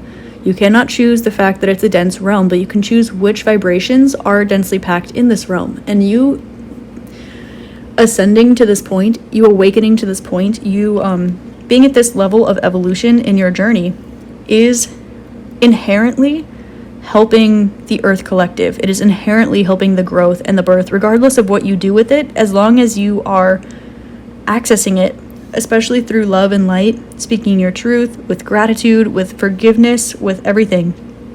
And forgiveness is being highlighted here because, like, when you access the Akashic Records, you're going to see some stuff that you don't want to see. You're going to know some stuff you don't want to know. You're going to see, you might start seeing some people from a different light because you learn things that you didn't ask about. And there's also a lot of self-restraint that you might find yourself needing as well, as far as people go, like, say some, how do I say this? People will like spy on other people all the time with like tarot on YouTube and stuff. They'll be like, oh my god, do they have a crush on me? Like, what's their next move? What are they thinking? Da, da, da, da, da. But this is like next like level. This is actually having access to real people, places, things, situations, personal energy and experience from a higher vibration that they don't even have access to, perhaps. So again, please be responsible with this. I know that you are, because you've walked the road to get here, but also know that you might be finding out things that you wish you didn't know, and then you'll have to face the same people. Or you might have access about people's past lives, or your past lives with people together, and then you have to face them and they don't even know what you're talking about. These are all very likely situations. You can literally, you can see heaven, you can see hell, you can see everything in between. Outside, within, without, literally. So, you've manifested this, you've asked for this, but there will be, like burden that comes along with it, which I think maybe is what you are experiencing now. You might be experiencing what some people will call the dark night of the soul, or doing a little bit of shadow work in order to transmute and recycle what is within you right now. So as you remagnetize, when you recycle this energy and you are remagnetizing the replacement particles, try to keep them high vibrational. Try to go to happy places, high vibrational places. That's not to ignore the shadow, but the more light there is, the less shadow there is. Everything has its own perfect place in the universe, and allowing that to be the case and knowing that shadow doesn't exist within you,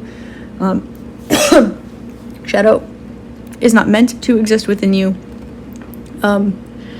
you can fix that. That being said, we do live in a dense realm, so make sure that the shadows that you collect in order to stay grounded are intentional as well. This is where this pain might come in, especially if you have experienced an awakening that has forced you out of this realm, out of your body, where your consciousness felt free. You may have fully ascended, fully dispersed, fully gone somewhere else, something like this. And this is a third dimension. So there is the light, there is the dark, and there is the you. It is important to detach yourself from both light and dark so that you can walk through this realm objectively and without needing to cling to either one. Light is beautiful, but the more light you are, the more darkness is around you. The more dark you are, the more light is around you. But the more you are yourself, the more objective everything seems. So keep that in mind as well. They'd like to point out the Nine of Pentacles and the Empress. Your spirit guides, is that the Hierophant popping out? Yes, it is. Your angel spirits and guides are coming through to say that you have done this work on your own, and you are meant to help create something new. You are here unselfishly.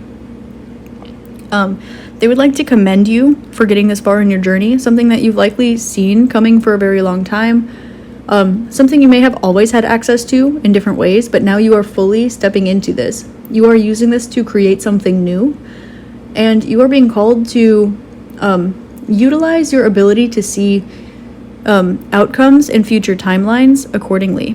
Now, we know that time is both non-existent and non-linear if you're subscribing to time, which I assume you are not if you are accessing the Akashic Records. But there's a very, when you zoom out so far, you can see that everything is a circle or a void. And when you scroll in or zoom in really close, some things seem linear, and that's where we have time, because it kind of keeps us from like being on a whirlwind.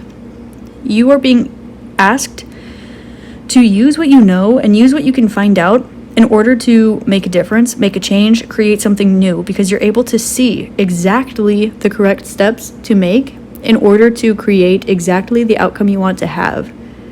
Now, they're saying don't forget to have fun and enjoy these new gifts as well. But while things are processing, while you are settling into this energy, while you're taking some time to really rest and really feed, nourish, exercise your body, do that energy work within you, I'm feeling called to remind you that it's not always comfortable when a wave crashes over us.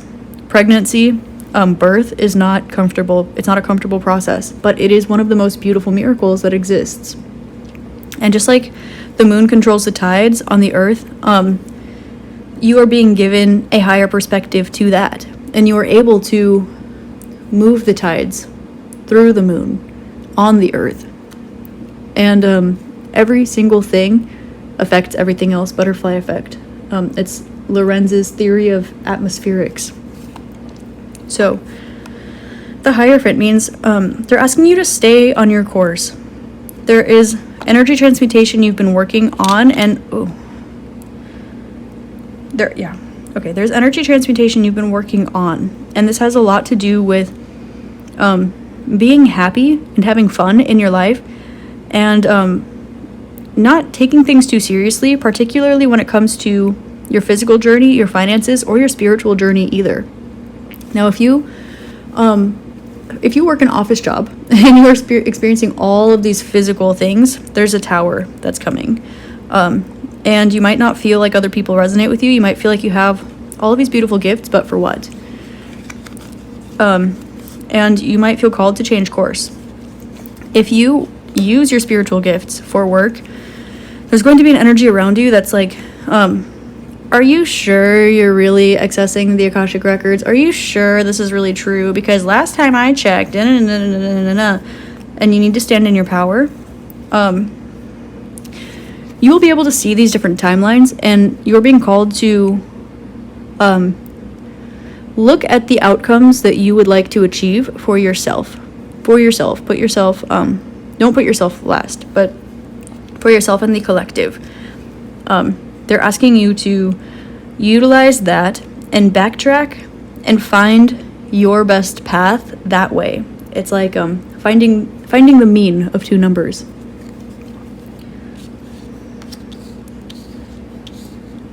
Okay. They're giving me a timeline here, so I'm just going to take a look at this quickly. Let me pull these last two cards, please. Angel, spirits, and guides of group numero dos. Spiritual upgrades they are receiving. Okay. Tangential message here.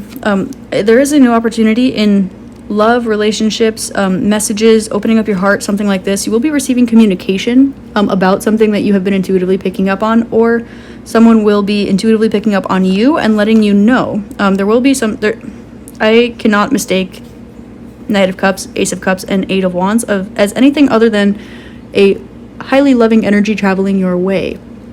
Now I'm going to take these two and put them here, but they wanted me to know Knight of Cups because normally I would take humanly relationships out of this, and they want me to, and they're saying no. This will have to do with love. For some reason, I'm seeing like Converse, his little like fedora reminds me of Jason Mraz, this little letter. I'm hearing genie in a bottle. So you gotta love me the right way. Maybe someone's coming that's gonna love you the right way. And with the chariot, ooh, at the bottom of the deck, they're like, you weren't supposed to see that, but everything is what it is. Okay, so you might have reached this because you were looking for something, or you're opening up your heart to receive something. You could be practicing Qigong, or you could even be doing that little manifestation technique where you create a little light ball, whisper your little manifestation into it, and place it in the timeline or the third eye of, or the scenario, or whatever it is of wherever it goes. You're like, you make a little light ball and you go say, I want a promotion, and then you go give that to your job, the light ball, and then you just leave it there, and then like when the timing is right, someone will be like, oh, here's a random idea. Maybe we should give group number 2 a promotion. And you're like, ha, ha, ha. So something like this. And it doesn't have to be like a promotion at work. This can have to do with love. Maybe you're manifesting someone, or someone's manifesting you, or you're cracking open the Akashic Records to the point where you're able to find perhaps your future spouse, your future partner, or somebody you've been with in another life or something. I'm hearing I Choose You by Is It Time Flies? So, okay, here's something interesting that is coming to my mind, and don't take it if it doesn't resonate, but my intuition is like screaming this at me. I'm like, my third eye is buzzing, so I have to say it. You might be, you might have been searching through the Akashic Records, being like, where is this one partner from this one life, or this one soul? You like may have been searching for a very precise particular soul, and you're like, who are you? Where are you? What's going on? Like searching the multiverse. And you might have been communicating with this energy, trying to draw it in towards you, and it's calling you to release certain things and be creative about the way you get there. You kind of have a little sneaky peeky, and you also kind of have all the cheat codes written down in front of you. So you're being called to maybe move your home or create a new sense of foundation or stability for yourself. Five of Pentacles with Queen of Cups.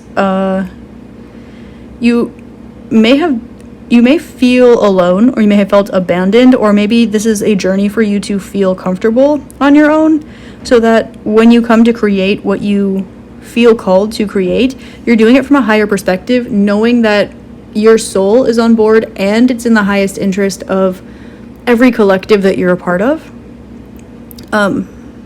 Past, present, future lives. Again, like time doesn't exist, so if you believe in time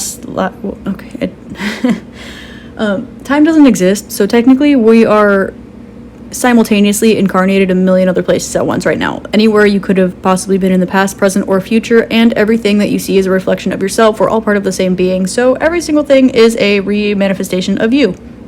So you have access to all of this Akashic Records. That's what it is, that's why it works. But there is one energy, like one little particle of energy, or one collection of particles you're like scanning, you're looking for. You're like, where is that timeline where I make $1 million? Or where is that one soul that I incarnated with 1,000,000 times, and they're like the love of my soul's life? Like, where are you at?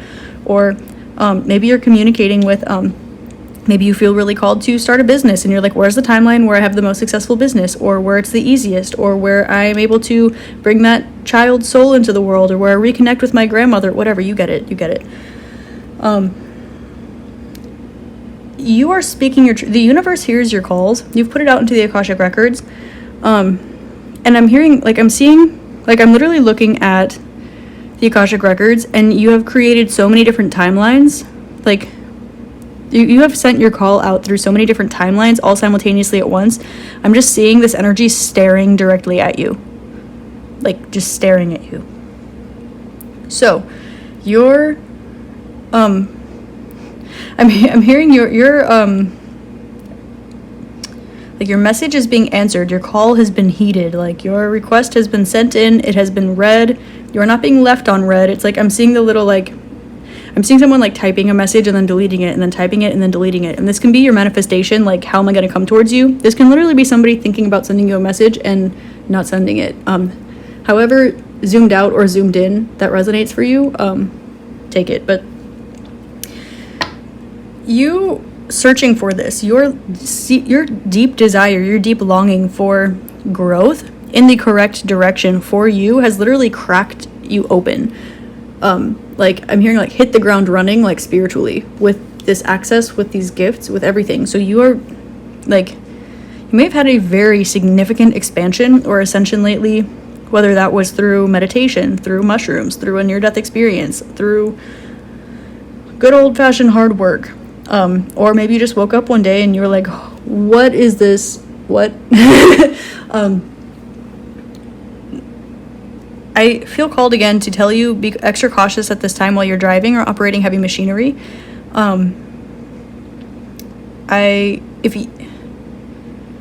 If you are, okay, I guess just try not to multitask right now. And if you are, like, accessing the Akashic Records and cooking or something, like, don't, like, do one or the other. Like, don't hold a knife while you're accessing this. Don't drive a car while you're accessing this. Like, little things like this. Because if you are phasing in and out of your timeline, or you're phasing in and out of your body, or in and out of different realms, you're not going to be as grounded, and you're not going to be as precise. And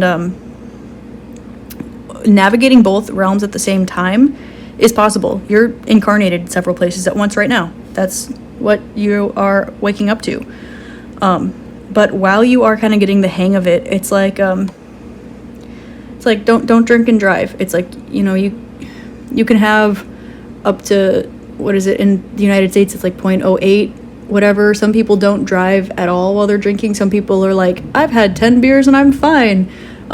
It's discretionary, but just it's always best to err on the cautionary side. So I don't know why I felt so called to emphasize that, but please do. There's communication and travel coming your way. Now I'm seeing this like, you're not going to be looking at your manifestation when it shows up. You're going to be busy feeling proud of yourself and speaking your truth for getting this far. Simultaneously, your manifestation might show up, and because of this might feel like you are not interested in receiving your manifestation, which is kind of funny because you're the one that's been manifesting it. And this might cause you to feel a little bit like, what the heck, like missed opportunity kind of thing. But that's not the case. This is, why is this? This is so that you can have faith in your intuition and your manifestation can open their heart. And at the end of the day, this starts with mutual manifestation and ends with mutual creation. So the journey in between, just like the caduceus, it will come apart, come together, come apart, come together, come apart, come together. But now you're at the point where it's together. You and your manifestation are together. So with the spiritual awakening, rest your body, go spend some time in nature, cry if you need to cry, take a salt bath, release things from your inner child, your inner teenager, your future self, your past lives. Do all of this. Tap into your higher self if you still resonate with that. Tap into your angel spirits guides if you resonate with that. And I keep hearing hold your vision, because this will ground your timeline even more strongly. They want to know that you are going to feel like you can fly in the Akashic Records. If you have dreams of flying, that could be significant at this time. I'm also feeling like angel wings giving me a hug right now. Like, thank you for giving someone, I don't know who this, somebody's guardian angel is giving me a hug right now and saying thank you for passing this on to group 2. And they'll know who it is because they know that I'm with them. And they want me to mention feathers. When you see feathers, they're with you. They want you to, if you feel like randomly throwing up, if you feel like randomly crying, if you randomly feel like spending the entire day sleeping in, they want you to honor your body and listen to it. But also know that this is a natural part of the process. Your body is literally experiencing a cellular transformation. So any toxins, even if they're vibrational, they will need to think of like two cylinders like rolling out, like you are consistently recycling, like wringing out your energy. So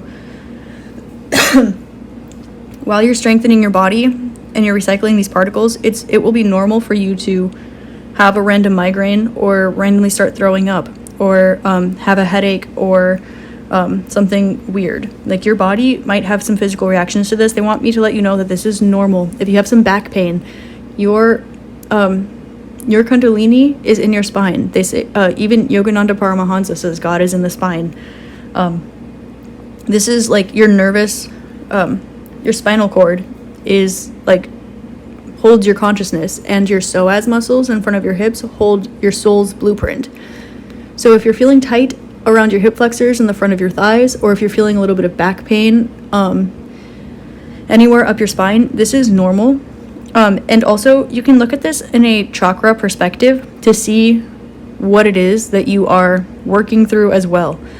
Access this in the Akashic Records.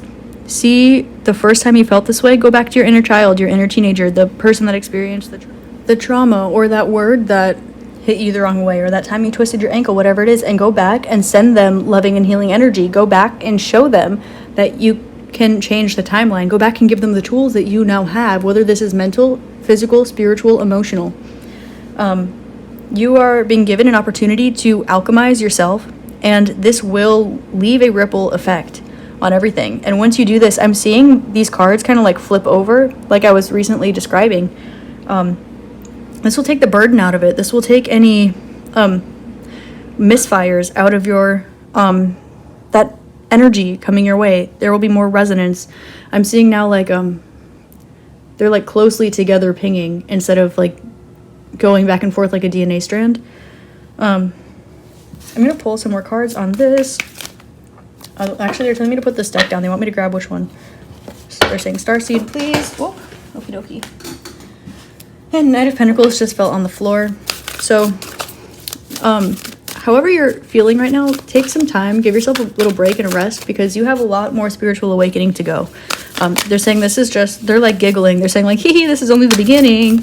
So they want you to know, yes, you're very strong. You're very powerful. With great power comes great responsibility. You are phenomenally gifted. Phenomenally gifted, group number 2. Look at this. Already. And there is so much more to come. They're like, you're not even there. So, but you are, that's the thing. So what they want you to do is let go of the weight of the world, because it's not yours to carry. Continue setting your boundaries, particularly when it comes to your Akashic records. Trust the way you came in on. Time is not running out. Yeah. Go slow and steady. If you need a break, take a break. You want to eat a little differently, eat a little differently. You want to exercise, you want to not exercise. You feel like you need to throw up, do it. Take care of your body. Also, water will help you process emotions and clarify your intuition. Clear quartz will help you out a lot right now. I'm seeing like a band of light beings, like angel, spirits, guides, but all light beings. I'm seeing like them all standing in a line, linking hands, and like forming a circle around you, like protecting you from everything around you. You have weight of the world. Oh, they want me to go this way. Okay. Inner Earth, you'll survive this. New solutions and beginnings. So you're being given any tools that you don't know. You have the tools, and you're being given more. And you're being shown which way to use which tools in order to get which outcomes. However, this is all subjective. This is all up to you. And anything that you are experiencing, any turmoil you're experiencing in the meanwhile, you will survive this. You're going to get through it. You're going to start seeing things as opportunities. You're going to start seeing opportunities around you that you didn't notice before. This might be due to changing timelines or just having a bit of a higher perspective on things. Whale and Orca Elders, share your song, frequency of sound, diving deep. I feel super called to tell you guys that the keys, like each note, they're like, well, there are 8 notes in an octave, but it starts on a C, ends on a C, right? So what do we have? We have like root, root, sacral, solar plexus, heart, throat, pineal gland, crown, and then root. Please don't pitch check me. But you can utilize music, and then the flats, the sharps, these will be like the channels in between. So use music, use sound frequencies. Sound healing is such a beautiful tool, and especially if you're clairaudient, if your head is feeling just like super like fuzzy, like if you have what I call from the Tale of Despero, like cauliflower ears, if you have like cauliflower ears, or you're feeling like really congested or stuffy lately, this might be you coming into, well, either clairaudience if you feel it a lot in your ears, or clairvoyancy if you feel it a lot in like your nose and your forehead. So pay attention to this. Opening up your throat and that little tube that goes from your ear down your throat. It starts with an E. I can't remember what it's called off the top of my head, so sorry. But opening this, like drinking more water, chewing things, yawning, opening up that little tube, that will help you to process energy and also to open things up. Don't replace the messages with music is another thing that's coming through. If you are receiving an influx of like clairaudiency or clairvoyancy, and you're like, maybe I should just watch something, or maybe I should just put on some music, they're asking you, please receive the messages that are trying to come through. But if you would like to have more of a control over what it is that you are experiencing, please be mindful. Like, try to focus it on healing a particular chakra or area of your life, or time from your childhood, or an energy within you.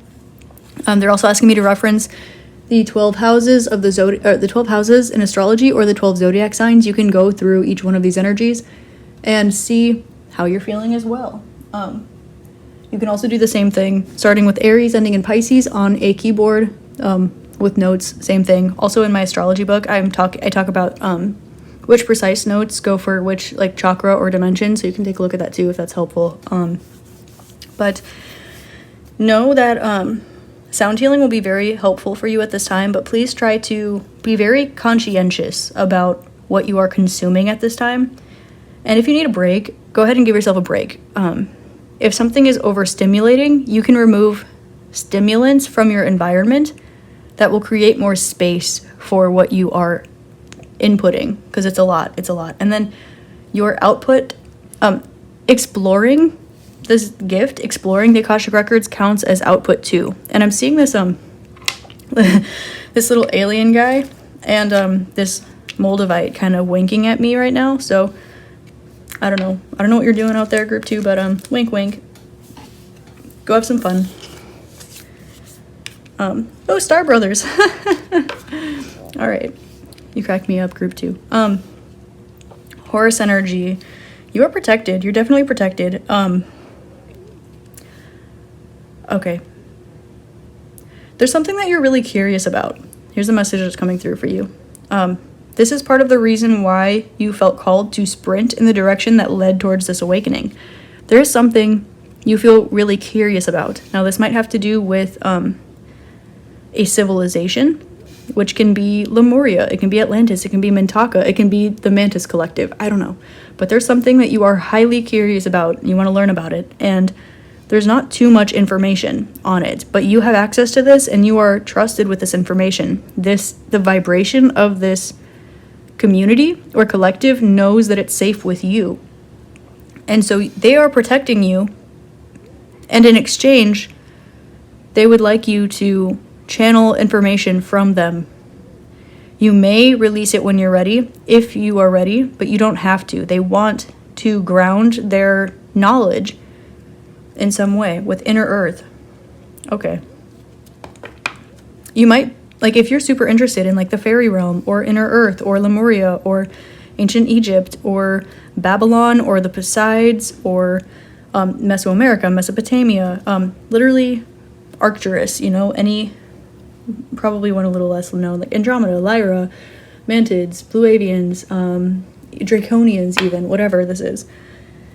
You have like some, they're saying like, they're using the term one-off fascination, and you also have the ability to channel everything you've ever been curious about and then some.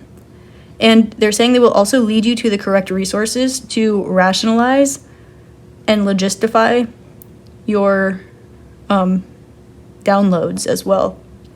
They're saying, we trust you, our energy is safe with you, our memory is safe with you, our knowledge is safe with you.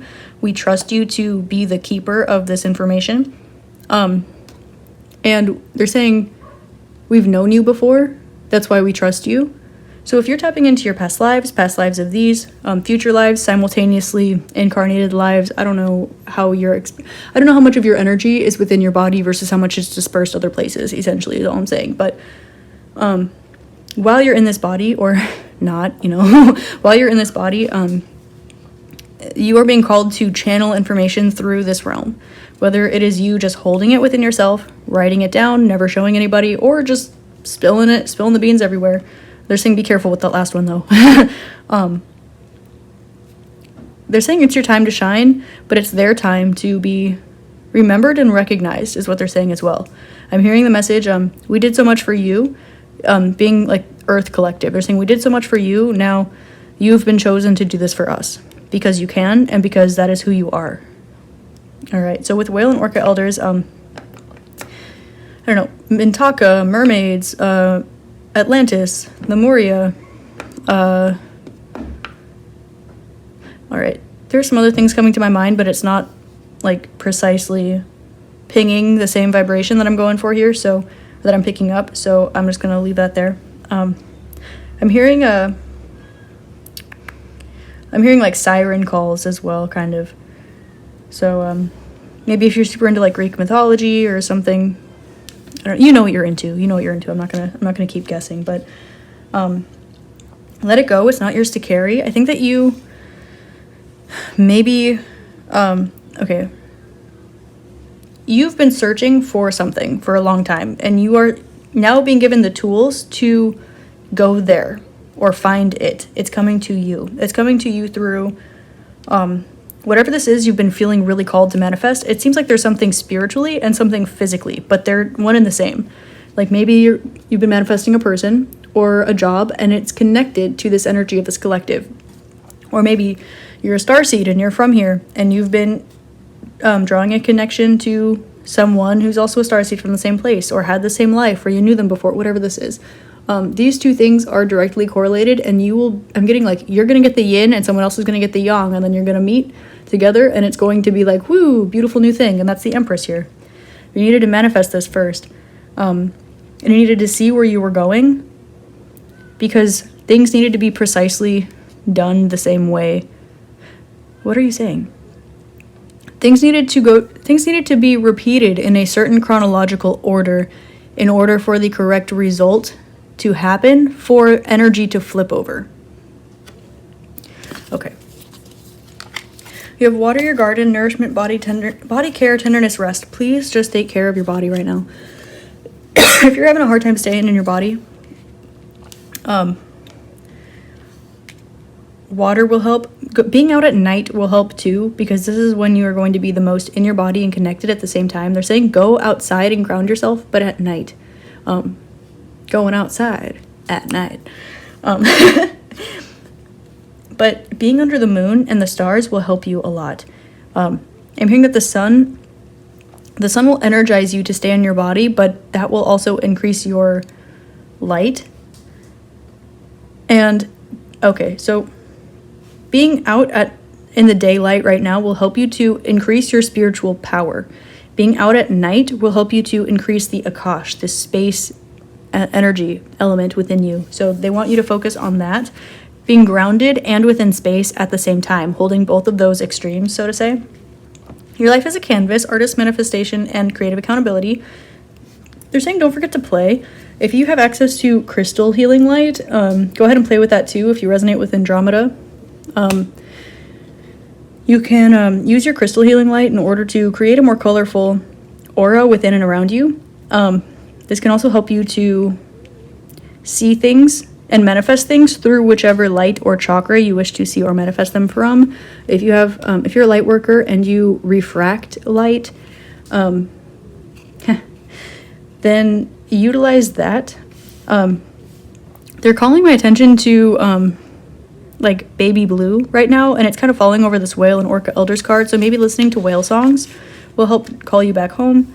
The golden children, this is reminding me of like innocence, rare gifts, inner child tenderness. I'm getting a lot of Piscean energy here, a lot of watery energy. Mintaka is coming through super strongly, as well as Atlantis. There was kind of a connection between these two collectives, particularly after the destruction of Mintaka. Go find what you're looking for. Star ancestors, hidden secrets, lost wisdom, look a little deeper. That's pretty much re-explaining what I was tapping into earlier. There's this golden healing energy that you have access to, and I'm getting that you are being called to bathe your entire being in it if you have not already, or continue doing so. This golden healing light is channeled from 12th dimensional original Lyra source, 12th dimensional consciousness, essentially. And I'm hearing that there are things from 14th dimension that are coming down the 13th through the 12th, and it's coming down to you through golden healing light, and you're able to refract this light into colors. So this is an output that you are being gifted alongside the Akashic Records. If this isn't already in your light work vocabulary, play around with this energy work a little bit, because this will help you to have a little more fun with your manifestations, and it'll also make things a little more easier. You'll be able to manifest through particular chakras, through particular energies, using colors. And also, we know that light is healing, and it's a little bit more precise than just using gold or Reiki or light or something like this. And also, it kind of helps too, because there's light and there's dark, and it kind of eliminates the shadows too, because you're just you're refracting the two. It's kind of just like zooming in a little more. You're getting like zooming in all the way and zooming out all the way. But they want you to, they're saying focus on yourself, focus on your body, doing things that are a little more, you're being called to be a little extra human and a little extra alien at this time. And everything that's in between is what you're clearing out, what you're processing. And I'm getting that there's not much there too, but they're kind of magnetizing towards each other. You're being given a great opportunity to zoom out and see everything, and a great opportunity to zoom in and see everything. One is positive, the other is negative, and they are magnetizing, and that's creating a new... These are creating the higher vibrational particles that are densely packed within your vessel. Saying, look at the bottom of the deck. Surrender to the sweetness. Venus energy, pleasure, joy, make love to life. They're saying don't forget to enjoy what you're experiencing. Again, if you're having physical reactions or you're feeling a little bit funky monkey in any way, shape, or form, remember why you're grateful. Remember why you came here, and know that you know what is ahead for you, and allow that to... They're saying allow that to come sooner. Allow yourself to believe it. Allow yourself to live it and express it and become it. And if you travel and you're going off to La La Land or a different life or a different dimension or whatever, just go. Just go and enjoy it and experience it and have fun. And on the other side of things, if you're going and doing that and you're coming down and your body's all achy, or you want to sleep for a year, or you come back into your body and you, like, your heart like stops, or you realize you weren't breathing or something like this, this is normal and it's going to take practice. So that's why they're saying try to go slow and steady if you can, but don't forget to enjoy yourself. Don't forget to be grateful for this, because this is not something you haven't experienced before. It's just that now that you're really acknowledging the expansiveness, like the true multidimensionality of your being, there's a lot going on. But it's beautiful. It's really beautiful. And this is probably the one with your physical human body in this lifetime is probably the most, or one of the most painful physical reactions or experiences that you are experiencing or going to experience. So if you are knocking it out of the park in the physical realm, or you're feeling a little bit extra sleepy, just give yourself a pat on the back for existing in the first place, because some days that's all you need, you know? All right, I'm gonna take a sip of water because my throat chakra is like, girl, okay. Okie dokes. So I'm gonna pull some advice cards for you. Angel spirits, guides, and multidimensional friends of group number 2. Can I get some advice? Felt called to use these little handwritten green oracle cards that I made. This card really wants to come out. They're like, no! Okay. Yeah, give me some flyers. Thanks. Okay. Can I get 2 more? Can I get a last one? Okay. Okay, nope. They were like, don't take that one, and I peeked at it. It said divine timing. They were like, ha ha ha. Group number 2. Oh. Should I take them both? Yeah, okay. You got 4. I asked for 3, but they wanted 4. You have unconditionally unconditional. Word. Okay. You have gratitude with this little chokure, this Reiki symbol of power and strength. Gorgeous. Gratitude is the attitude, group number 2, all day, every day. Empath or HSP. This came out in reverse. You're no longer subjected to the empath paradigm. It's a very common phrase for people who absorb energy, and then it's kind of like applauded as, oh, I absorb everything around me. Haha, that's good. I have psychic powers. And it's like, you need to learn how to utilize your gifts. You can be highly sensitive, but that doesn't mean you need to absorb what's around you. That is a form of clairsentience that, the message that's coming through here is, you know that you don't have to absorb the things around you, and you can become electric instead of magnetic, and you can choose what you magnetize. So if you're feeling highly sensitive at this time, continue doing your energy work so that you do not fall back into being empathic. That is different from having empathy for other people, but don't take on other people's crap. Just don't do it. There's no need for it, and it doesn't belong to you, so whatever. Plus, you got that message like 4 times in your reading. It was here, weight of the world, you got the 10 of Wands, you got the 5 of Pentacles. Like, let it go. You're not an empath. Here's your confirmation. You're not an empath. You're an energy worker. There you go. So work with the energy. You're not subjected to anyone else's anything. And, oh, look, you're always worth it. True love. You are my sunshine, together forever. Monogram. the two songs. Well, okay, so I'm hearing me and you and me. No matter how we toss the dice, it's meant to be.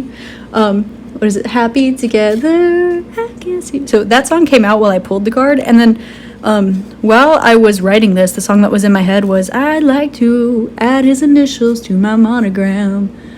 Someone to watch over me. I think it's Ella Fitzgerald. Oh my god, I love her. Anyway, we got 1111, true love. You got gratitude, unconditionally, unconditional, empath. Okay. So if you want to absorb something, you want to be in your receiving energy, who or what you want to receive, I'm just going to say that, you are precisely manifesting the energy that you are empathically picking up. Okay, so if you're feeling super sensitive, you might not be picking up on your own energy, but that might be an indication of what energy you are picking up, and if you are controlling which energy you're picking up on, then that might be a sign that you're calling in what you're trying to call in. That's all I'm going to say. Continue standing in gratitude, just always, like just as a rule of thumb, and also Reiki. Again, this goes into, we did talk about refracting light earlier, if you're an energy worker, light worker, something like this, but just tapping into Reiki energy in general can be amazing. Say chokure, chokure, chokure, draw the little power symbol. It is like a little dash, and then it's 3.5 spirals, because that's a full, that is stepping out of a cycle, because they say 3 times the charm, and then the half is the time that you step out of the cycle, right? So don't forget the half. Everyone forgets the half. It's important. That's the golden ratio right there. So continue to stay in gratitude, and open up your heart. And unconditional love. Group number 2, I get that you have such a big heart. And divine timing at the bottom of the deck. You are divine timing. Everything is a refraction of you. If you are ready for something, something's coming into your life. If you do not want something deep down in your soul, it's not coming into your life. If you're scared for something, it's not coming into your life. If you are ready and you're willing and you're able and you're in the right energy, it's coming into your life. That's the way divine timing works. It is not anyone else's timing but your own. And if you're confused about it, you have the answer within you. It's yours. Divine timing exists as much as it doesn't, because you are seeing that everything is you. Even the things that are not you, they are still you. Which is also why you're getting all of this, you are or will be getting all of these downloaded informations, that's not a word, from this collective consciousness or whatever. This reading ended up being super long. I'm about to cut it short here, but quickly. Egypt is coming out like hella strong right now. Egypt, Atlantis, Lemuria, Babylon, the Poseids keep coming out. Look into it, whatever it is that you are like, should I just like dip for a year and like go study like East African culture, or should I just like dip for a year and go like to Mesopotamia, or where Mesopotamia was, and just go like explore, or like maybe you feel randomly called to go meditate below the Library of Alexandria, or like go, I don't know, into the Polynesian islands, and like, I don't know, whatever you feel called to do. There's a reason. You're going to be able to pick up information. Or if you're like, I don't know, whatever this is. You want to go to the Grand Canyon, find your entrance to Shambhala in the Himalayas, I don't know. You know what it is that you feel called to. And it's because there's information that is going to be entrusted to you. And it's already within you. They have encoded it in your DNA already. Now you have access to the Akashic Records, and you are able to refract this energy as you see fit. But you will, the way that you see it will be fit. So, beautiful, beautiful, beautiful. I'm hearing the song, come a little closer than you see. Come on, come on, come on. Things ain't always what they seem to be. Oh, beautiful. All right, I'm going to leave your message there, Group 2. That was a phenomenal and beautiful reading. I hope you are taking care of yourself, nourish yourself, give yourself a break, and go explore, have some fun, drink extra water at this time, and please, please, please breathe. Breathe, breathe, breathe. I'm hearing that dream song from Shark Boy and Lava Girl. He's like, dream, dream, dream, dream, dream. Okay. I hope this helps shed love, light, and clarity on what spiritual upgrades you are experiencing or unlocking right now. Group number 2. This was cool. I hope you have an amazing rest of your day, week, month, year, and incarnation in all of the realms. I love you. Namaste. Group number 3. Well, it is fancy meeting you here. If you selected the third group, the Expect the Unexpected card, then this is what spiritual gifts you are unlocking. Now, oddly enough, group 3, I have had Don't Fear the Reaper, Gypsies, Tramps, and Thieves stuck in my head all day, both of those songs, and I feel like I have a lot of eyes on me right now. Not from viewers of this video. I mean, not from viewers of this video, but, you know what I mean. You have expect the unexpected here. I have a feeling that you are tapping into mediumship abilities, or you are tapping into something that it's like a full 180 from what you expected. Perhaps.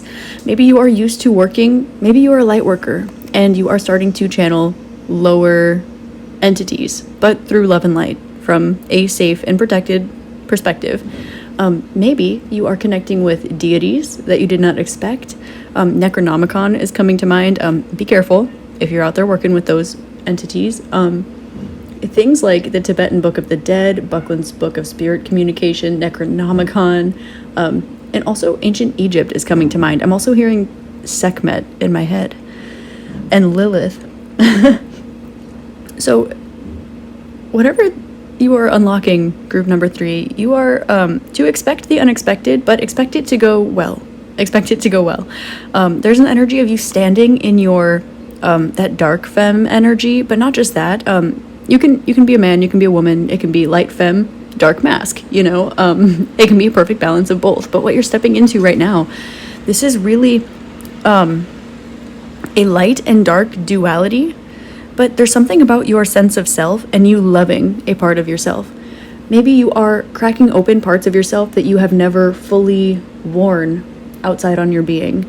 Or maybe you are cracking open some parts of yourself that you were told to hush. Oh, not a crow like cawing 3 times outside my window. Group 3, oh my gosh. So you are creating something. I'm seeing with number 3, the Empress card came to mind. The symbology of birthing something new. Now, maybe you dress in all black and you're going to start wearing colors. Maybe you dress in all colors and you'll start wearing black. Maybe you work with spirits and you're going to tune into extra dimensional beings or extraterrestrials. Maybe it's the other way around, where you work with angels and guides and you start working with darker beings. Expect the unexpected, whatever this is, and keep everything from a love-centered place. Notice also that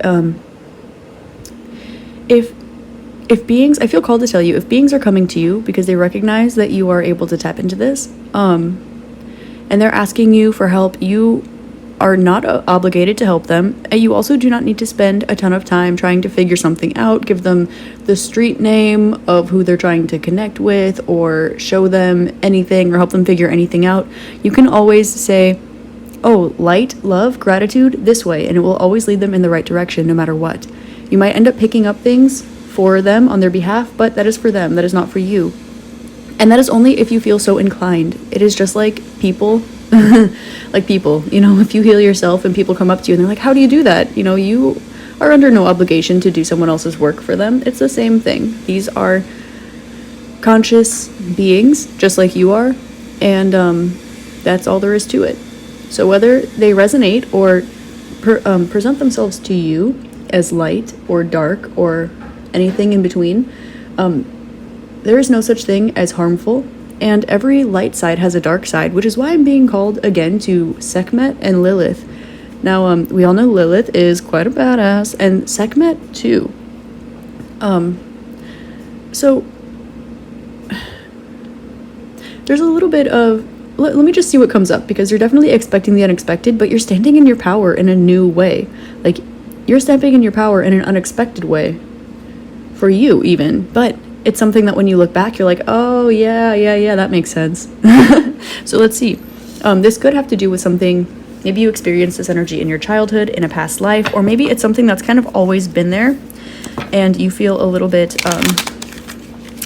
maybe you've felt called to brush it under the rug or not talk about it, make other people comfortable, you know, things like that. So with Expect the Unexpected, you are going to be wearing something loudly and proudly. 4 of Wands and Don't Fear the Reaper. Yes, Blue Oyster Cult. With Death and Rebirth here. Absolutely, that's the message that I was getting with this Expect the Unexpected card. You are birthing a new part of yourself. You're like, breaking the glass ceiling is a phrase that's coming to mind. I'm seeing someone like popping out of like a glass bubble or something. And then Four of Wands, you're like celebrating. There's something really fun. It's like you are stepping into a new fun time in your life. But there's also not only celebration, but community here. I'm getting that this will help you to find like who you're meant to be with. And this doesn't need to be like, oh, you're gonna find your perfect romantic partner. I mean, hey, maybe, but what this is really coming to mind, what's really coming to mind with this for me is like, maybe you're going to connect with lost loved ones from this life or a life before. Maybe you opening up yourself to this part of yourself, these gifts will draw people towards you that will create your new community, your new friend group, your new family. Maybe even there are people in your family. Now, here's something, I'm going to call out my family real quick. There are so many mediums in my family, and they're all like, what? Who, me? No. I'm like, you just saw that, right? And they're like, I can tell, like, yes, they did, like, but they won't say it, you know? So I gotta be out here doing the thing, you know? It's important. So you're going to be very celebrated and a lot less alone than you think. What's popping out here? Knight of Pentacles, look at that. So you already know whatever this is. A spiritual gift that you're unlocking. Okay. Yeah, okay, they want me to go this way, sorry. So you have Justice, you're balancing the scales, creating a new beginning, doing something that requires you to look within or work with energy or heal yourself or meditate or even levitate, who knows, I don't know you. And then Two of Wands, seeing what comes next. And now I'm hearing again, don't fear the Reaper. Okay, Knight of Cups and Eight of Cups. You've been walking away from a definition of healthy or a definition of heartfelt.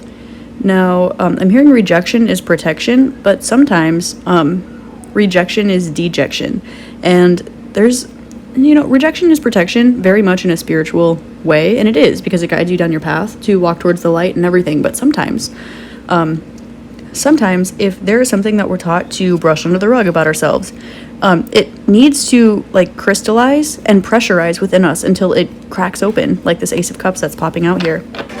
So whatever this is, your spiritual awakening, I'm very strongly getting mediumship, very strongly. This can come through in so many different ways. This can be physical voyancy, where you are walking down the street and you see hundreds of thousands of years of beings. These can be people, these can be not people, walking down the street. You could be seeing through the veil in any way, shape, or form. You could be picking them up clairaudiently, clairvoyantly, through your mind's eye, claircognizantly, or clairsentiently, where you're just like, I feel like there's someone here right now. Or maybe, you could just be hearing songs, hearing, psst, hey, over here, something like that. Or just maybe your little sensor's going off and you're able to vibrate with where they're at and what they're doing. This is a great time to be aware of the energies that you are allowing in your space. Oh, there, wants to come out again. Okay. Look at that. So you have the Six of Wands, Four of Cups, Ace of Cups, the Chariot, and Queen of Wands. All right, so group number 3. The Sun at the bottom of the deck. Hey, I'm hearing this is what dreams are made of. You are like really stepping into a new version of yourself or a new identity, a new sense of self. And I think that maybe you didn't expect your life to go this way, but you didn't see anything other than this happening. It's almost like life cornered you maybe into this energy, and you're like, okay, fine, like kids see ghosts sometimes, or I see dead people, or whichever fun reference you'd like me to pull out there. Also, Kids See Ghosts, phenomenal song. V true. Also, I See Dead People. Watch The Sixth Sense. That movie is so adorable, relatable, and like hilarious, and also spooky at the same time. We love it. Check it out. So we have the Sun at the bottom of the deck. I'm going to keep this, I feel called to keep this in frame, so I'm just going to pull it out. So you are victorious in a certain area of your life already, and it's allowing you to open yourself up to all of this bounty that's been within you for a long time that maybe you felt was unseen by others, or you felt like you could not stare it directly in the face yourself. You are speaking your truth about this. You are clearing your mind about 11 is bringing me to friendship with this Aquarian energy here. And now there's a lot of things that Aquarius energy can be related to, but this is really 11 and 7. This is saying that there is some kind of like trade that's been going on with you and the people in your life. Maybe you have been giving your energy, people in your life have been raising their vibration, and you have been tired. Or maybe you have been keeping people in your life, keeping the peace, and you're just low-key this like highly spiritual being here. Now, Four of Cups lets me know you might be spending more time in the spiritual realm, or you might feel more comfortable in the spiritual realm, in the spirit world. But we have 2 aces here, which is another 11. So we have 11, 11. Make a wish. This is a great opportunity. And you are now going to have more opportunity, I'm hearing, to manifest more easily, because you are now tapping into more help from the vibrational realms. Now, Ace of Pentacles is bringing to me voyancy. This can be clairvoyancy through your third eye or literal voyancy through your eyes. Ace of Cups is bringing me to clairsentience. So you're going to feel, maybe you'll get, thank you for that. Maybe you'll get some chills or a little tap on your shoulder. Maybe you'll feel an emotion as you walk by and you're like, where's my son? And you're like, what? Like, I'm a 19-year-old kid, you know, and you look and you feel somebody around you that's like looking for their son. Examples. You have the Hermit and you have the Chariot. There's this indication of like, okay, you took some time and you're like, okay, yes. You're going within yourself. You are understanding yourself. You're seeing who you are, why you're here, and you're just kind of, you've surrendered to the divine, you've surrendered to the light. Because you've surrendered to the light, you're able to connect with things that are of light, but also are not of light. I'm seeing an image of like a candle or a flame burning in a dark surrounding. And it's important to remember that darkness is just the void of space. So, there's nothing to be afraid of. Don't fear the Reaper. That will probably keep coming up. Anyway, we have 97. That could be significant. 1997, that's the year that I was born. If that is true for you, you are a fire ox. So there's something that you've been working really hard on. You've been working really hard on. And things are going to pick up the pace. And things are going to go full circle. There's an energy of using this gift, but being like applying it in a very tangible way. You kind of took some time, you were lost and alone, and you were waiting for this to come full circle. And it is right now, it's coming full circle. They're going to be, with 7 here, there's going to be a divine balance, but there's going to be someone in your life, there's going to be a connection that you make in some way, shape, or form that is going to help push you forward. And you may have needed to tap into this externally. I'm seeing 1313 on the recording time. Spooky.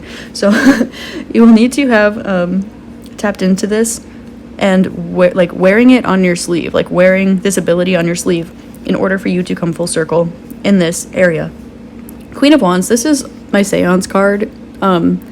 Also, at the time I'm recording this is a timeless reading, but at the time I'm recording this, it is like the middle of October. So Dia de Muertos, Halloween, All Hallows Eve, however you honor your passed on loved ones. It is right around the corner. The veil is the thinnest of the year, which is why this is at this time of the year.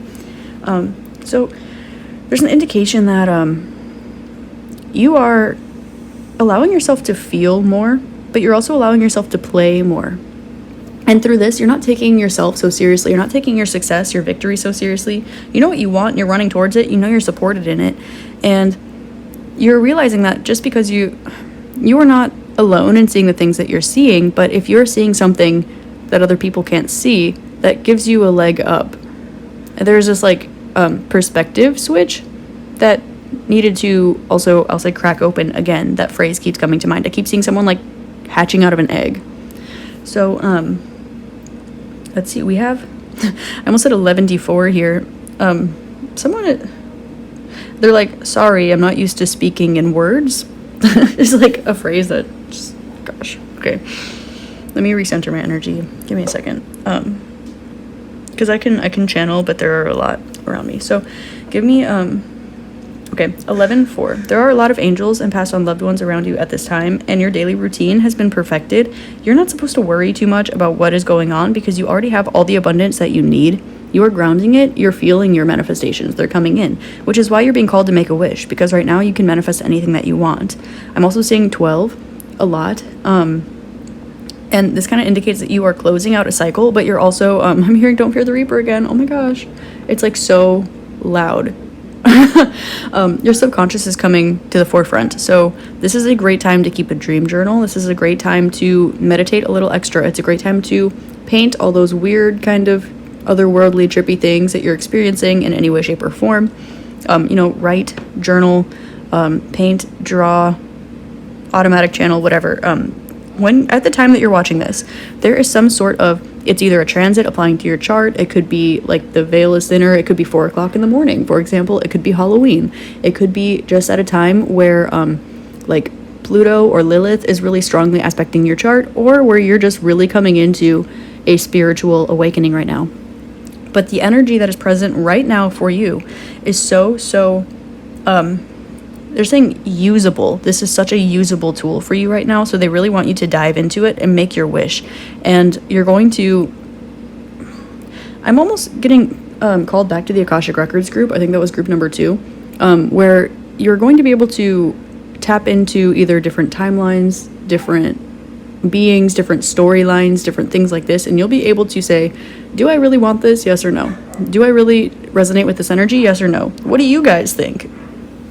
I'm seeing like a group of people sitting around a table in like the spirit realm, all like, what should group 3 do? What should their magic wish be? Because we'll help it come to fruition. But let's all sit down and talk about it first.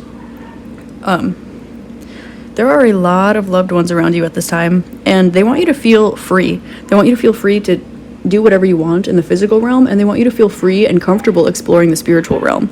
So if this is something that you are tapping into for the first time in a long time, or it's just really cracked open strongly recently, you might be, they're saying, some of you are tuning them out a little bit, maybe on purpose or not on purpose. Maybe you're a little bit scared. Maybe you're fearing the Reaper a little bit, particularly if you're seeing things with faces that you might resonate with as scary, or has been portrayed in the media as bad or malicious or something like this.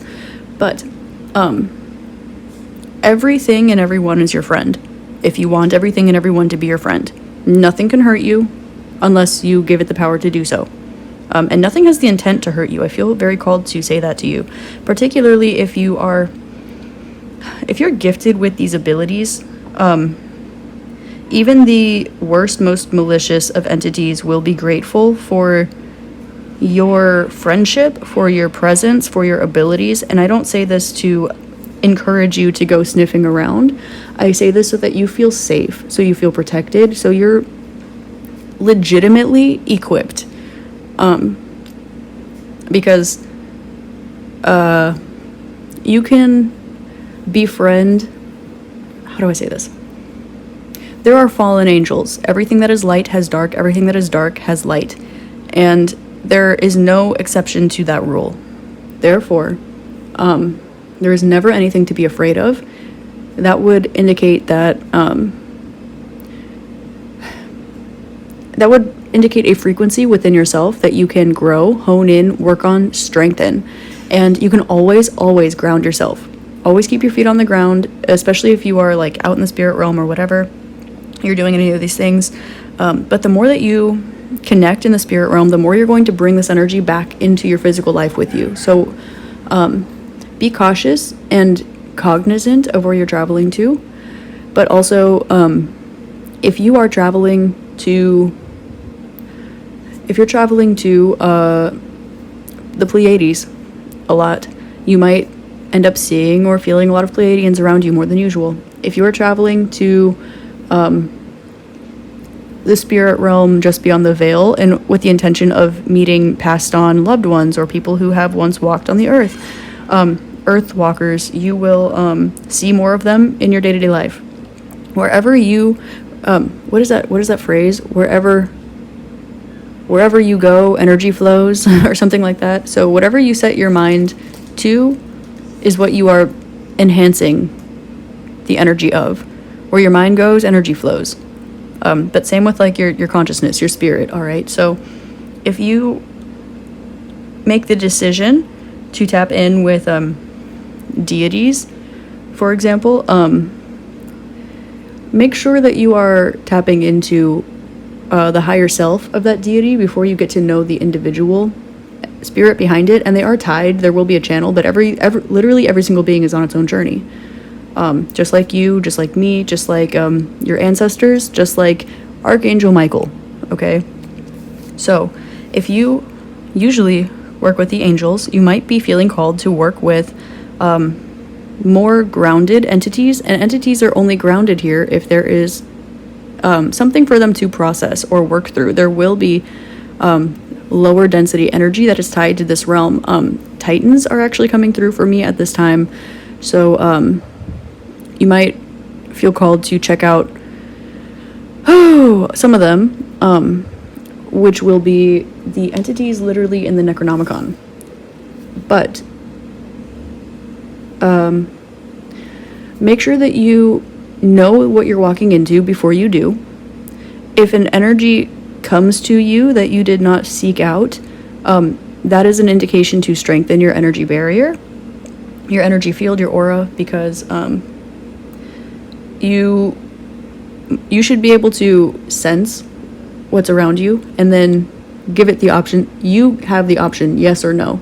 Are you going to associate with this person? It's just like passing somebody on the street and you're like, should I smile and say hi, or should I look at my shoes and kind of shuffle away? It's a personal choice. So if anything is imposing on your energy, that is just saying that you can strengthen your energy a little bit more, and no one really has the power to do that unless there is a fear within you that is allowing that. And fear is subjective. I do feel called to also mention the fact that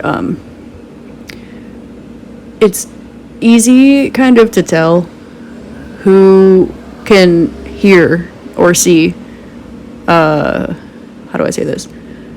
It's like, I'm hearing like, they're here, like they know, they will know if you're able to understand them, to receive them, to communicate with them.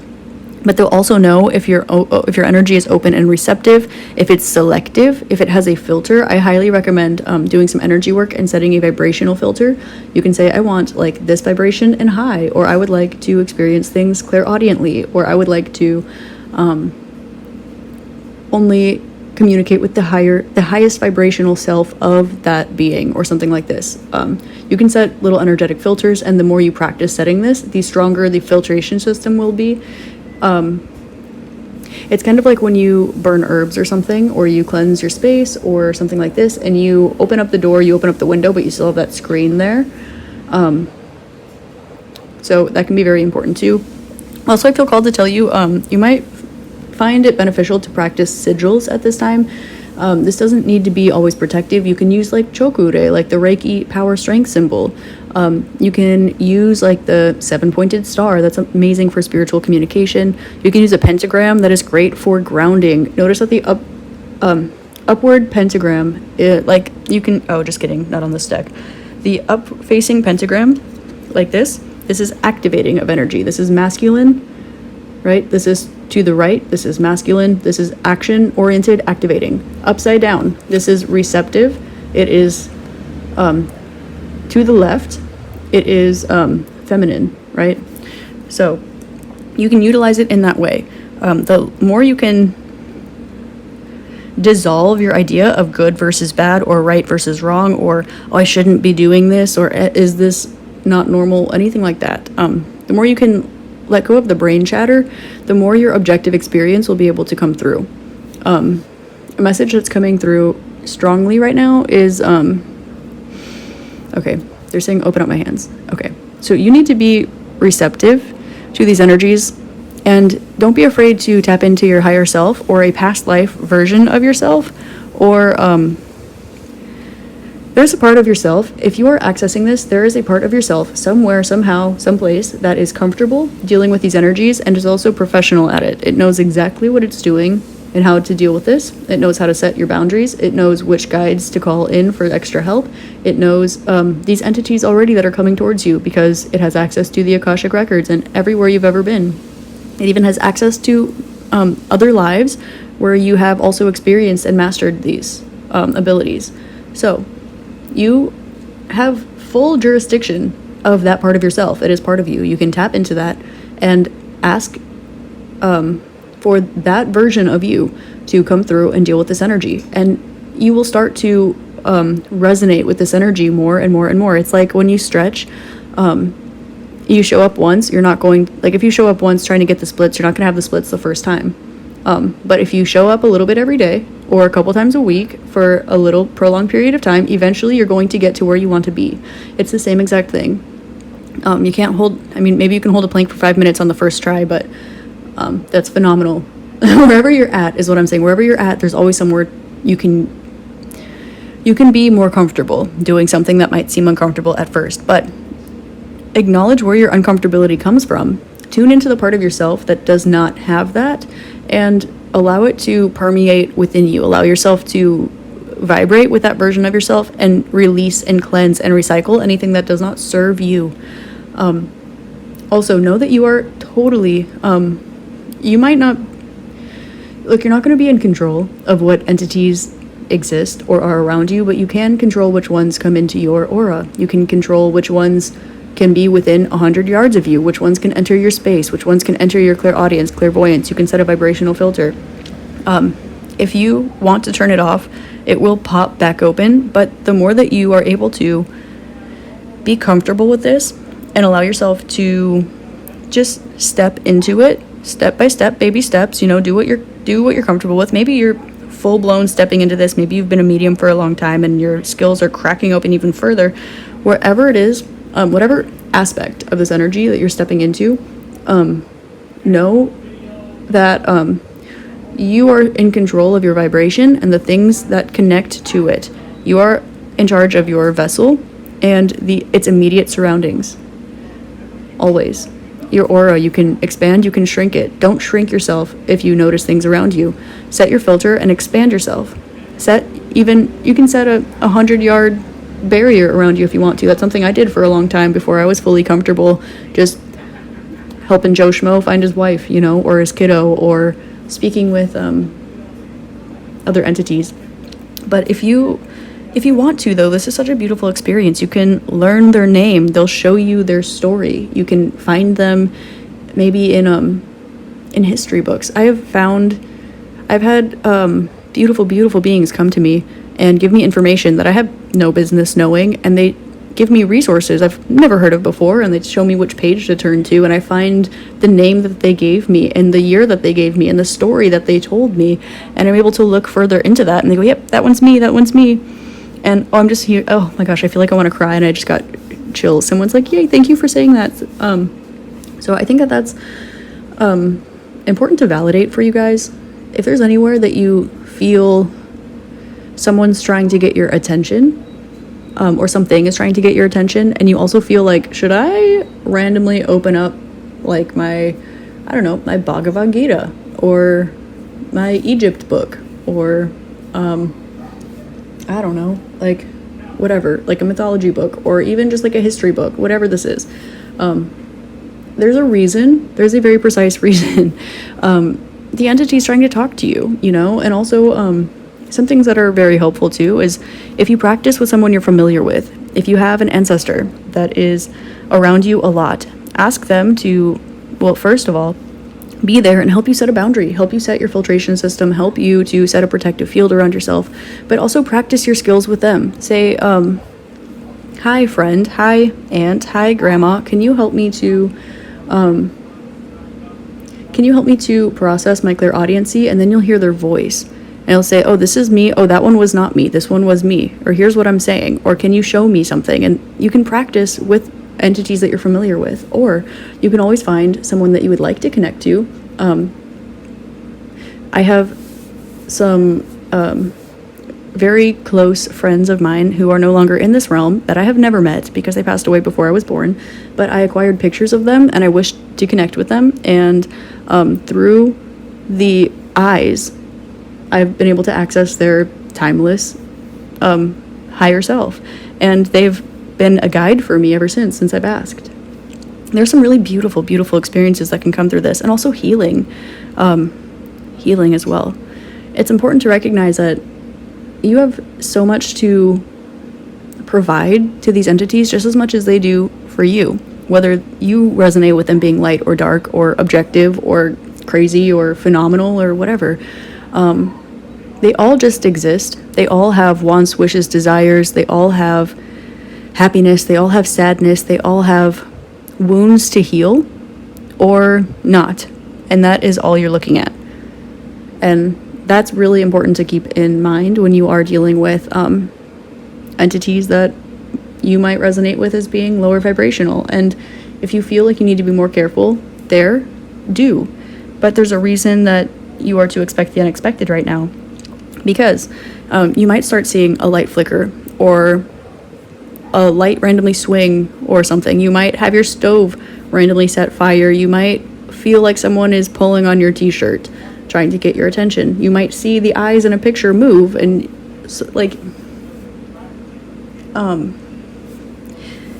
there's a reason why. And you don't have to ask, but you can ask, and that's the whole point. You are in control of the situation, but this is really going to liberate you in some way, shape, or form. I'm seeing financial abundance. I'm seeing community. I'm seeing a different and grown sense of self, an evolved sense of self. I'm seeing no longer waiting. I'm hearing waiting in vain. Maybe there are, another thing that's coming through, a reason why this is happening right now at this particular time is because you are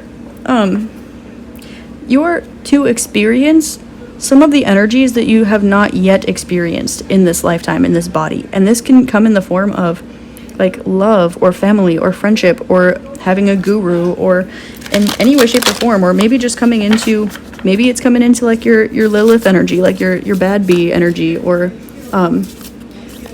connecting with family, or seeing, like, you're going to be able to meet so many beautiful, amazing, incredible beings, people, beings, entities, collectives through this. This is amazing and beautiful. And working with candles, working with fire can be very, very helpful. I personally like to include all of the elements. It keeps me grounded, keeps my head on my shoulders, helps with the emotional process, and then helps strengthen the connectivity to spirit. Of course, the 4 elements, or 5 or 8, however you do the elements. You have the void. Stop, embrace winter, great cosmic womb. Yeah, so you're diving into something that is a void and ever expanding. So it's important that you recognize that this part of yourself is ever expanding. It has been, it will be. I'm hearing the nature of the beast. Great cosmic womb. You are birthing something new. And see how this, I'm getting like the Titans energy again, which is like, if you know, you know. If you don't, you probably will learn at some point if you're watching this. But this eye, it looks like the eye of a storm, but notice that in the middle, there's peace. There's one star, there's an axis point, and this almost looks like a spooky eye that's like watching you, and they're like, woo, like, but they're not trying to scare you. They're trying to get your attention. They have a message for you. They want a hug from you. They have something that they don't understand or they can't heal that you can help them out with, or vice versa. And you don't need to agree. Oh, okay, this is coming through really strongly. You don't need to agree with everything that your ancestors tell you. If you are speaking with any being at all, you do not need to agree with them, but you can always learn from them, and vice versa. So keep that in mind as well. You have Earth, learning how to be human in the world, but not of it. Okay. You might be connecting with extra-dimensional beings, extraterrestrial beings, or terrestrial beings that are earthbound, or earthwalkers that are human, maybe not human, or maybe you're a starseed or a light worker, or maybe you are going to tap open a past life of yours where you were not here, and you're gonna be like going down to I don't know, like maybe you will go down to like any place in this multiverse, and you'll be like, oh my god, fancy meeting you here. I didn't know we were gonna run into each other. I didn't know you were here. I didn't know I knew you, but hey, what's up, brother? Like, very possible, very common also. This is re-emphasizing the fact that you should keep a force field or filter around you. They're really emphasizing filter. This will help you to feel more comfortable wherever you're at. Keep a little bubble around you. This will help you to stay grounded no matter where you're traveling to. No matter how deep you go in any which direction, you will always have like you and like your little 100-foot radius or your 30-foot radius or 5-foot radius. I don't know. But you'll always be able to have that, and you'll be able to put your feet on the ground. You'll be able to see what's right in front of you, and you'll be able to see a little bit past it. But also, you will be untouchable. Oh, I'm hearing Untouched by the Veronicas coming through my head. And don't fear the reaper. Oh my gosh. They really, there's something that about this particularly that normally would scare you, and they're asking you to just face it head on. They're asking you to like, you're going to look back at your fear of this and giggle, and you're going to be like, haha, why would I ever be afraid? So deep cellular healing. Yes, this is what we were talking about, particularly with that. I think that's why that song came up again. You have Arcturus energy, physical and emotional healing. So there's indication here that, a lot of E's, a lot of L's. Okay. There is indication of you having a high vibration, and this does not just need to permeate into the earth. This needs to permeate to all of the realms, everywhere that you feel so inclined or called to go. And it's important that you allow yourself to do this if you feel called, if it's part of your mission, because everybody cannot, at this point in time, do what you can do, even though everyone has the capability to be able to do it. There are still wounds and blockages and things in the way, but you don't experience that. Because of that, I'm hearing with great power comes great responsibility, but you can bring this higher dimensional consciousness. For example, if you're speaking with an entity, in well, the Bardo is all like love and light beings, to be honest with you. Like, I don't know why it gets a bad rap, but with like Necronomicon, for example, these ancient Babylonian, like the ancient ones, whatever. Like if you are speaking with somebody and you tune into their higher self, maybe they didn't know they had a higher self, or maybe they're very disconnected with it because they will live in a lower vibrational realm than we are in. So, if you can always travel anywhere you need to go, there are people around you or energies around you that want to help you in every single way possible. And I'm getting that you are also in some way a channel. So you could be helping people to, like, maybe you are channeling messages from different dimensional consciousnesses. Maybe you are channeling messages to loved ones from their passed on loved ones who are standing right behind them with their hand on their shoulder and they can't pick it up. Or maybe you are helping to just heal the realm in general by taking some of this higher vibrational energy, like 7th, 8th, 9th, 10th, 11th, 12th, right, dimensional energy, and channeling it physically, the vibration, the love, the light, the healing energy into the earth, into Tartarus, into wherever it is that you're going. Now, this is such an important job, and this is so beautiful, and there's no reason that this should scare you. I can understand why darkness seems scary, but it would only be because you've worked with it before and come out of it, and you know how it feels to be subjected to it, but now it is not imposing itself onto you. Now you're being given the opportunity to stand up, stand tall. I'm hearing get up, stand up, don't give up the fight. You're being called to stand in your power and do what you are meant to do. If you're working with multiple realms at this time, there is a reason for it. If you have access to multiple realms at this time, it's because you are multidimensional and you are meant to work with all of the realms together. You're not just earthbound. Why am I hearing spacebound by Eminem? Probably because of the irony. It's like, I love you, you're beautiful, and then also it's like, yeah, it's like light and darkness, that kind of like duality. But notice here on this card, she has like these angel wings wrapped around her, and they don't really seem like hers. You are so guided and protected more than you know, even if you're aware of it, like highly aware of it. And you can always tap into this. You can tap into different versions of yourself that have worked with this before. You can ask that version of yourself to put you on autopilot and show you the reins. You can even ask higher dimensional beings for guidance, walking through this energy. You can also just ask these entities themselves, what do you think you need? And if you hear what comes out, you might be like, well, okay, there's what you want, there's what you need, here's what I know. And maybe like someone will whisper in your shoulder and be like, psst, psst, psst, you know, do this. And you'll be like, oh. or something like this. So we have Lost Lands. It did come out in reverse. So Soul Memories and Gifts, you've done this before. You might be like, well, I don't know what you're talking about. I haven't done this before. If you are experiencing an energy, it's because you're meant to. And with Lost Lands in reverse, this is saying that there's nothing that you cannot access. Any realm, any dimension, this is why light and dark are coming through, because seeing past that, it's like if you look at a yin yang, you're not inside the yin yang. With Lost Lands, it's like you might start seeing entities around you. You might connect with Lemuria, you might connect with Atlantis, you might connect with Mintaka, or even beings in Inner Earth or in the fairy realm or things like this. There's nothing that is lost to you, and you might start connecting with some of these ancient civilizations or simultaneously existing civilizations that people tend to gaslight because it doesn't help the structural building of like an economical society, and that is not that's literally irrelevant.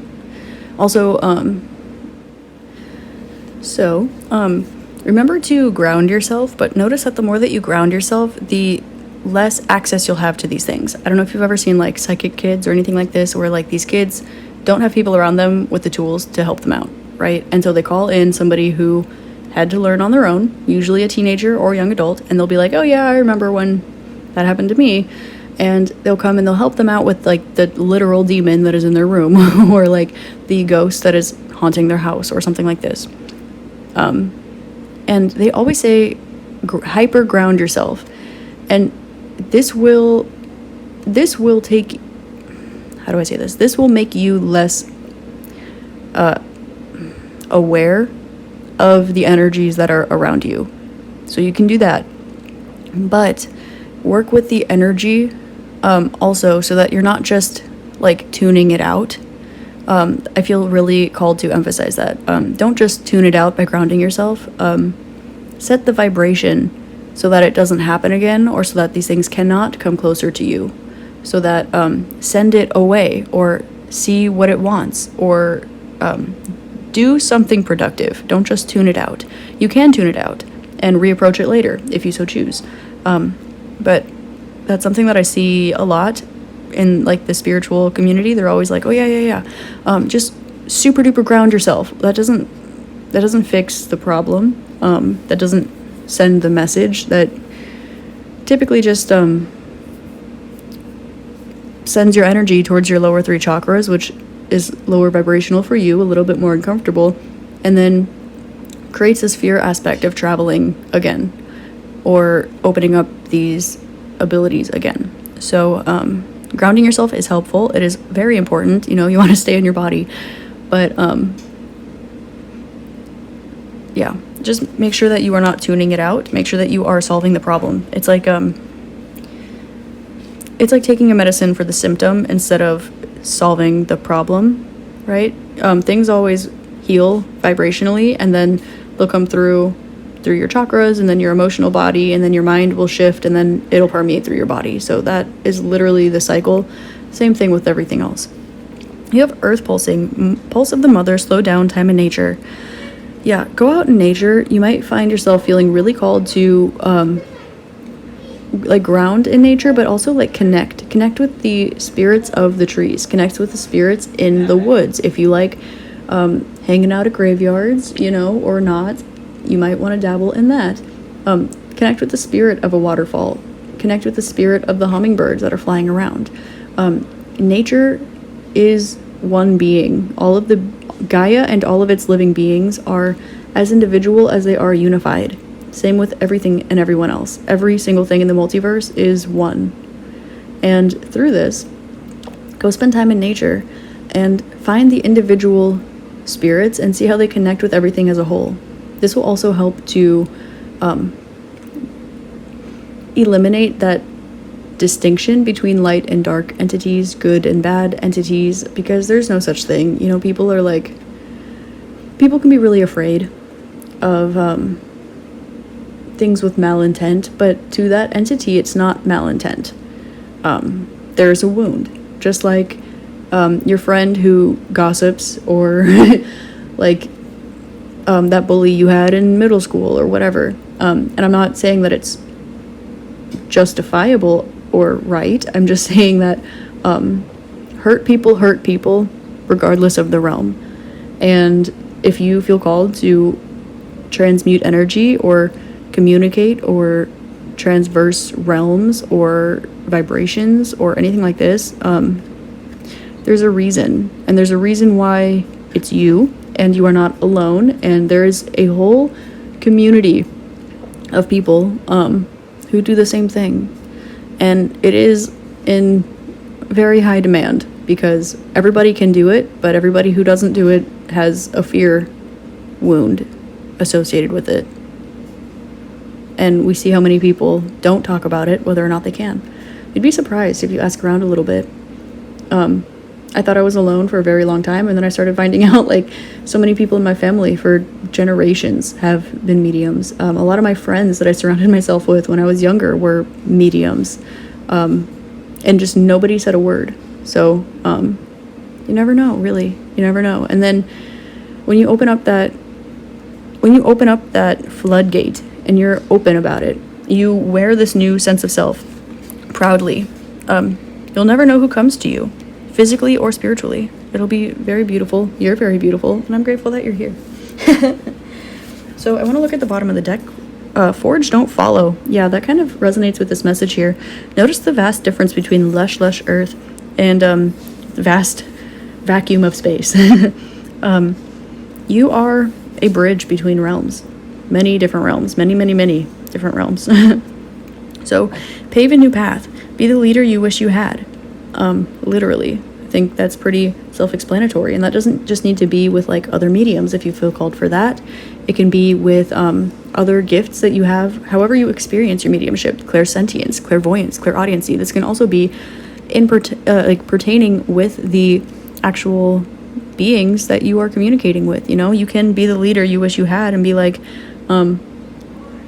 connecting with an Earthwalker, or connecting with a Titan, or connecting with an Arcturian, and still there is a path to be paved, a connection to be forged. There is a mutual learning opportunity and a friendship. There's always a potential friendship. Always. You are always surrounded by so many beings and entities that are watching you, cheering for you. They want you to succeed. They want to talk to you. They want to pick your brain. They want you to pick their brain. I was going to say there's a whole world out there, but there are there are an infinite number of worlds out there. There are a plethora of dimensions and things out there to explore, and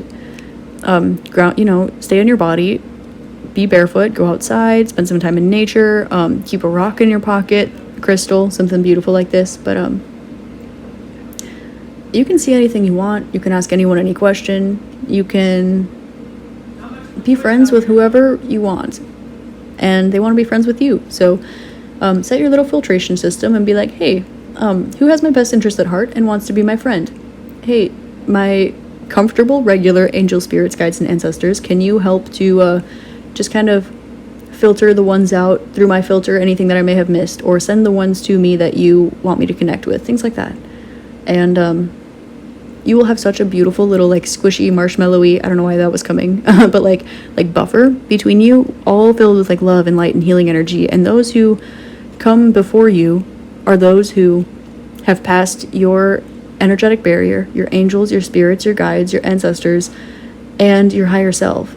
So don't be afraid. Even if they are finding their way to you and you're doing the energy work, and their face looks a little scary, or they come from a realm you're like, whoa, spooky.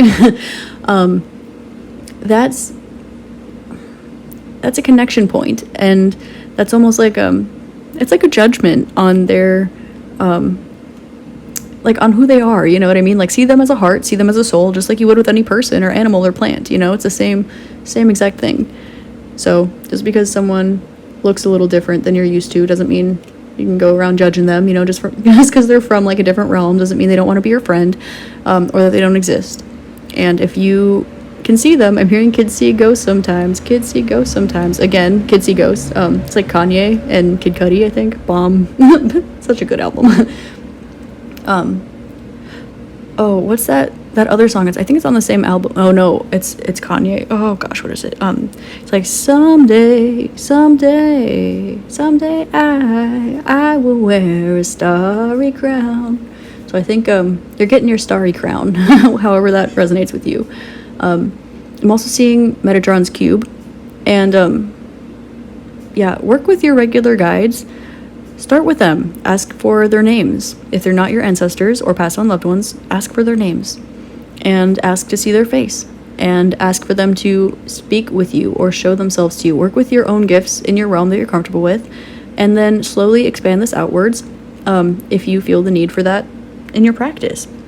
And then don't be afraid to do things that you're not finding in the technical way to do things, like in the Tibetan Book of the Dead or in Buckland's Book of Spirit Communications, because these are all just people who are doing their best with the information and the experiences that they've had. And I would like to remind you that all of these resources are made by people who experience the same thing. Tibetan Book of the Dead would not have been able to be, like, a human being had to sit down and write the bardo. You know what I'm saying? So somebody, like, people are having experiences, right? Like, we need to talk about it. We really need to talk about it. There are so many beautiful, beautiful books that have been just channeled. And I recommend you to just see what catches your interest. Look at channeled texts. Look at mediums. The Warrens, even, if you want. Ed and Lorraine Warren. Something I like to do, which might sound a little weird, but I love watching, like, paranormal, like, horror movies, but, like, seeing things from, like, the ghost perspective or, like, the demon's perspective or something. It's just, like, I'm not for, like, hurting people or, like, traumatizing people in any way, shape, or form, but, like, you know, give that perspective a switch. You know what I mean? Like, the main character is not always the one that's running around. Sometimes the main character is the ghost, and there's, like, a whole hero story up in there. Like, you gotta look, but it's there. Especially if it's a true story. I'm hearing La Llorona as well, so I don't know. Anywho, so I hope that this helped shed love, light, and clarity on your situation, group number 3. I love you so much. You are a fantastic, amazing, beautiful, strong, phenomenal being, and I hope you have an amazing rest of your day, week, month, year, incarnation in this realm, and travels through the other ones. All right. Namaste.